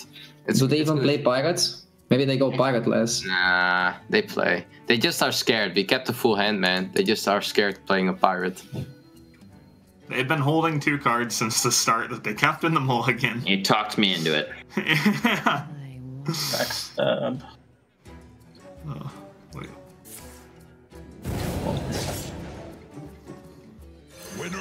They're gonna Siphon to prevent Coin Bone Mare. We're gonna... They run Skullbreaker. That's fine. Whatever. No. We tap Drake, it's fine. Okay, sure. Yeah, you never coil or anything. Yeah, sure. Just tap Drake. Yeah, as long as we have a way to clear their board, we should be fine. Coin Bone Mare is a little annoying. I kind of like File Spine, but that's what my head's telling me too. Like if we coin the Bone Mare, the Vile Spine stranded till turn 8. Whereas the Vile Spine might be a Vile Spine, Bone Mare, and then we get a dagger up as well. Yeah, we probably start hitting with the dagger, right? I don't think so. We have deckhands with boneless. It kinda... Yeah, I'm... Okay. You want to represent not having Bone Mare, right? I kind of want to rep the no Bone Mare. Okay. And also that's I see us as going Bone Mare into 3/3 dagger again.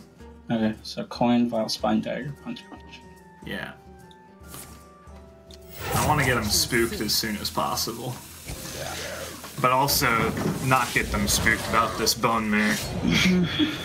It's a touchy subject. Well, I think they're doing a very good job at actually not representing the Bone Mares here, but that is a big miss to hit. But so far, their elemental version looks like it's paying off. Yeah, lots of mid-rangey threats in the elemental variation. We haven't even seen, the big payoff elementals that you're kind of alluding to in the mulligan there. The Blaze Callers have yet to come, and this amount of just late game in the tempo-oriented rogue deck, it performs really well against a deck that's trying to remove all of your minions. Yeah. Because every turn you just, boom, another minion, another minion, another minion. And if you're always only removing and you never actually have control of the board, then every turn you're going to be taking a little bit of chip damage when you're removing, a little bit more chip damage, and eventually that number is going to add up and you're going to die. So at some point, what G2 Esports needs to do is figure out a way to kind of turn the corner and actually solidify control of the board rather than just removing. Oh my, and now this Bone Mare. Bone Mare is going to come out strong. We've seen the Galaka in hand for quite a while now, but G2, it's by the time I think that Lovey Lots develops Pirates, we're going to be looking at a snowballed board position. So the thing for Lovey Lots to think about right now, I think, is Twisting Nether. Twisting Nether, right. And how they can utilize maybe some of their non-Bone Mare minions to create a board that needs to be answered by Twisting Nether rather than other AoEs, and then they can utilize Bone Mare plus South Sea Deckhand to get the damage in from the Bone Mare, as well as setting up a board that needs to be answered by Twisting Nether. That's the key. Going on. Warlock has many AoEs, but if you can play around or create a board that needs to be answered by Twisting Nether twice, usually they don't have both Twisting Nethers, and you're able to actually close it out. Yeah, of course, if they were going to do that, I think it requires them to keep the dagger up so that they have the Bone Mare South Sea Deckhand next turn. Right, they need that, because otherwise losing the Battle Cry is quite expensive. So they're really just trying to figure out any way that they can create a sturdy board that forces as much removal from their opponent as possible, or if they need to just go all in against potentially the Twisting Nether. Let's listen to G2. This turn is looking a little rough here, but I think they have answers. I think it clears it, right? Let me check. Yes. Yeah, it clears it all. Yeah, I'm thinking about... You can also use Mortal Coils instead as well. No, Yeah, I would Hellfire Thanos Defier. I think that's good. Like, we cannot do it with Thanos Defier. Oh no, it's not. It's too awkward. Yeah, like the Hellfire. Wait, you can Hellfire and Mortal Coil Defile, right? Yeah, but why not then just... And you can keep Thanos Defile for later? I don't know, up to you. But why would I go Mortal Coil and not draw it? Nah, then Thanos is better. Yeah, then go Hellfire first and then go Thanos Defile. This is fine. Yeah, we have another Defile. Oh, that's a good draw. Okay. It's a really good draw, the Voidwalker now, because we want to go turn 10 cooldown. We already played one. It's also really good that you play the Defile and Thanos that we had in hand. They might commit to Pirate now. Yeah. Start with Swash, right? Yeah, I want to see what's in that box. It's a Soulfire. I kind of want to play all my Pirates. Well, what about... Oh, okay, yeah. Right. Yep. Yeah, that makes sense. It pushes the most over time. We want them to die so that we can win. Yeah, I agree with that. Them dying so we win would be very ideal.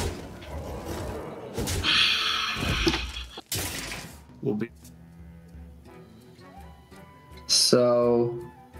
I can eat and then every pirate is 2 HP. And then you can Coil Defile. Yeah. And Voidwalker. And do we need to tap? We then have 6... So the player is requiring 6 mana. I'm just thinking, do I want to tap? You don't need any card. Because I go Gul'dan. Like, if we go to 9, we can die to Backstep. Yeah, we die actually to Leroy, Coldblood Backstep, if I tap.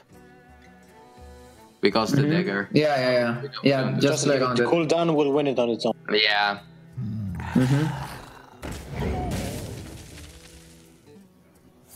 Yeah, this is good.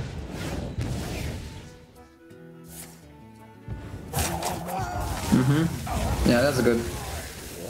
Oh my.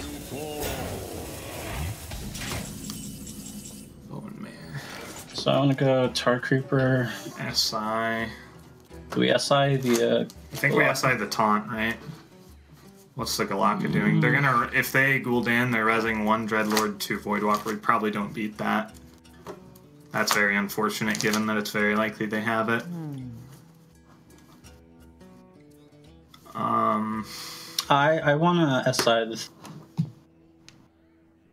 The what? You cut out. I want to SI the 3-1. That's probably what you said. Yeah, that's what he said. Why? What's the 3-1 do? Your attacks for 3. I think the taunt's way more relevant. We have a the 3-1. If we do it on the 3-1, we have a Tar Creeper up. We can't beat Gul'dan, can we? It's more just that like we want to have board control, and the 3-1's bigger than the 1-3. Yeah, we have a Bone Mare. We need to be killing them, right? Or maybe no, we need to be board controlling. So yeah, I'm gonna SI the 3-1. Okay. And I'm gonna punch the. Yeah, we don't care about our life. Because why not? We hate our life, that's for sure. we trade it in and go down. Because we get it back. That's really good. No, trade it in and go down. Yeah. Yeah. Well, I'm saying the 3-1 is better against this if we do somehow win. Ooh. Okay. That guy's shiny. That's good. So there's no that lethal. 4-5. That shoots the 4-5, yeah. And then we just kill a guy, weapon a guy, redagger. Yep. Flames consume you. do we ever trade the dagger in so I can guarantee the dagger next turn? It makes sense to me. So let's see. It's bad against. I just don't think it does much. It's bad against like a coil or a dreadlord. There's one of each of those left. He can coil our guy no matter what. Coil our 4-2. He eats our guy and trades. Okay. Yeah. Start with the coil, I guess. Yeah, trade coil and see what we get. That rogue deck plays the Shadowcaster too, but they don't have it earlier, so I guess we don't care about it. Play the crap. Yeah. No. Whatever. Doesn't matter. It buffs hero power by 1 damage basically. Yeah, but it reduces the Twilight Drake by 1 health. Makes a difference for not. I mean, we're gonna play Twilight Drake or Enforcer next turn. Like, I think we keep it in the hand actually. Yeah, just keep it. So now we're gonna kill it off. They have the card from Burg. Well, you can't do that, but we can swash still. It's in the box. More boxes? Oh boy. Play that. Sucks. Yeah, we're playing it. Like. Then where's the Bone Mare go is the question. Probably on the Nosferatu because it's bigger. There's also Galaka. Yeah. Take 1. What's good? 7's quite a bit better than 6. Enforcer hero. Oh. Oh Yeah, you my got that. god, ties. Jesus. Yeah. Nice. I felt that it was pretty good, so I was like, yeah. Yeah. Oh, we're dead. So. Yep. Soulfire Face. I want to just reiterate that we're a trio of unhappy gamers right now. But I can tell you who's not unhappy, and it's G2. They take the set 6-3. Their target, the Murloc strategy, worked out pretty darn well. Yeah, definitely. Respecting Murloc Paladin, able to just take it out very swiftly with their counter deck. And even with the techs in that deck, it was still able to take down a tier 1 deck, Rogue, which has been a ban of a lot of teams. So it just speaks volumes to the power level of Warlock and the flexibility of it. If you're able to tech it with 4 different crabs and still be able to take down a tier 1 deck is very impressive. Yeah, and a big thing to note about that was being able to craft the lineup specifically for this purpose. On ladder, this deck is not going to function that exact same way. You're going to be playing against druids, you're going to be playing against priests, you're going to be playing against shamans, you're going to be playing against pirates. There's all sorts of stuff that's out there, but when you're able to manipulate the queue order that happens, seeing what your opponent has on deck and then queuing a lineup, a matchup into it, that's where you can build these wacky decks and get those big payoffs. Right. Getting rid of Priest and getting rid of Druid is huge for Warlock. Warlock struggles the most against Priest, almost never wins against Priest. And then I'd say the second worst matchup for Warlock is probably Druid. So it's... G2 got rid of Shaman in this match, though. Yeah, they got rid of Shaman, which typically is a matchup where you want to have your Warlock against, but the reason why they did that, I suspect, is because they teched in these crabs, these hungry crabs, for the purpose of stopping Murloc Paladin. So they respect Murloc Paladin so much because the average amount of wins for Murloc Paladin is 2.5 thus far in the Trinity Series. It is the highest win rate deck on average in the Trinity Series.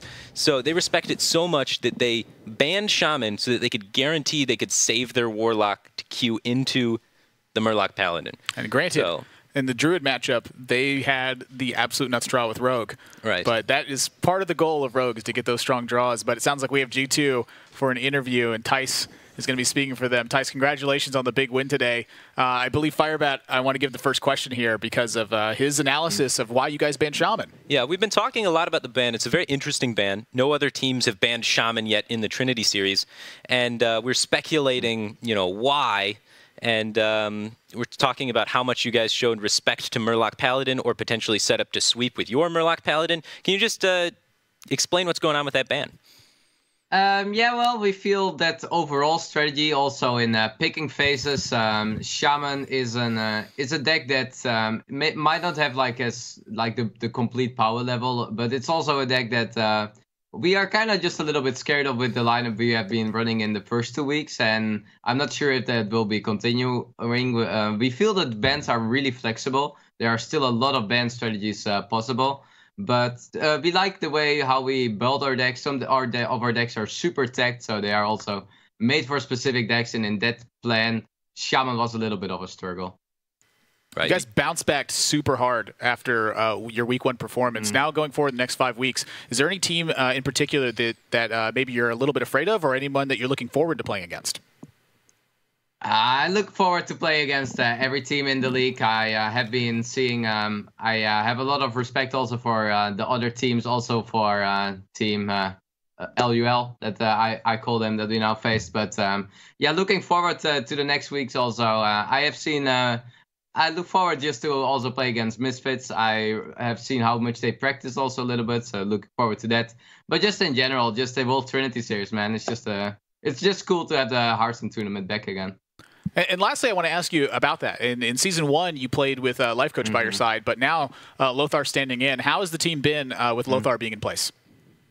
Yeah, we have a little bit different dynamic, of course, but we feel that we are that it works now the way we are doing it, and we are having a great synergy with each other still, and we have some decks that everybody is a little bit better at, so that we can give each other some coaching, but we also give the pilots a little bit away, but yeah, it's a little bit. You have to get a little warm here in the early weeks of the league, so that is also what for us was probably also last week. We had some things in communication, but I think we managed to do also better now this week. Well, Tice, it was a pleasure as always watching you, and you had some great draws, but I like your tech choices a lot too. Yeah. And your overall strategy, I think, really played together this week. Well played, and look forward to seeing you next week. Yeah, thank you so much. And so with that, we now have some development in the standings as we take a look at it. G2 taking that win there, super important for them. And love you lots. They're 0-2 in Trinity Series now, back to the drawing board. Yeah, it's really unexpected to see Love You Lots come out as 0-2. They are an exact copy of the team that finished 2nd place in Trinity Series Season 1. Yeah, Muzzy standing in place, of course, of Frozen. Okay, yeah, the one change, sure. Yeah, who was part of that team. But there's the standings. You see it, Virtus Pro completely flip-flopping the way Season 1 looked for them. They started out 0-2. Now they're 2-0 here. And Complexity Gaming still looking like the team to beat. They won Season 1, and they have a 2-0 start here. Yeah, they've just been absolutely knocking it out of the park. And I really like how well G2 has been adapting to the metagame. They've been doing things differently than everybody else. We've seen a lot of players have the same exact bans. We've seen a lot of teams have the same exact self-bans and bring fairly similar archetypes with maybe like 1 or 2 changes. But no one has been experimenting with the bans as much as G2 has, and they're kind of setting the standard right now for the ban metagame with their success here. Some things to look out for sure. I think it's going to wrap things up for us here, though, as Trinity Series in Week 2, Day 2 comes to a close now. Firebat, do you have any final thoughts for us? My final thoughts on the broadcast? I think we did all right. Way to go, Admirable. Thanks, Firebat. No problem. It warms my heart. And I'm certain I'm going to send a tweet about it, and then your mom's going to warm my heart with a retweet on that. We want to thank everyone for joining us, of course, here at the Intel Esports Arena. Trinity Series is brought to you by Intel, by Twitch, and by ESL. Without them, we wouldn't be able to have this spectacle of an event to put on for 7 weeks of regular season play, plus the live finals December 8th through 10th that will be taking place. So again, thank you everyone for joining us. Thank you, Firebat, for coming into the Trinity Series this week. But that's going to do it for everyone here. From production, from Firebat, and from myself, thank you all for joining us, and we'll see you next week on Trinity Series.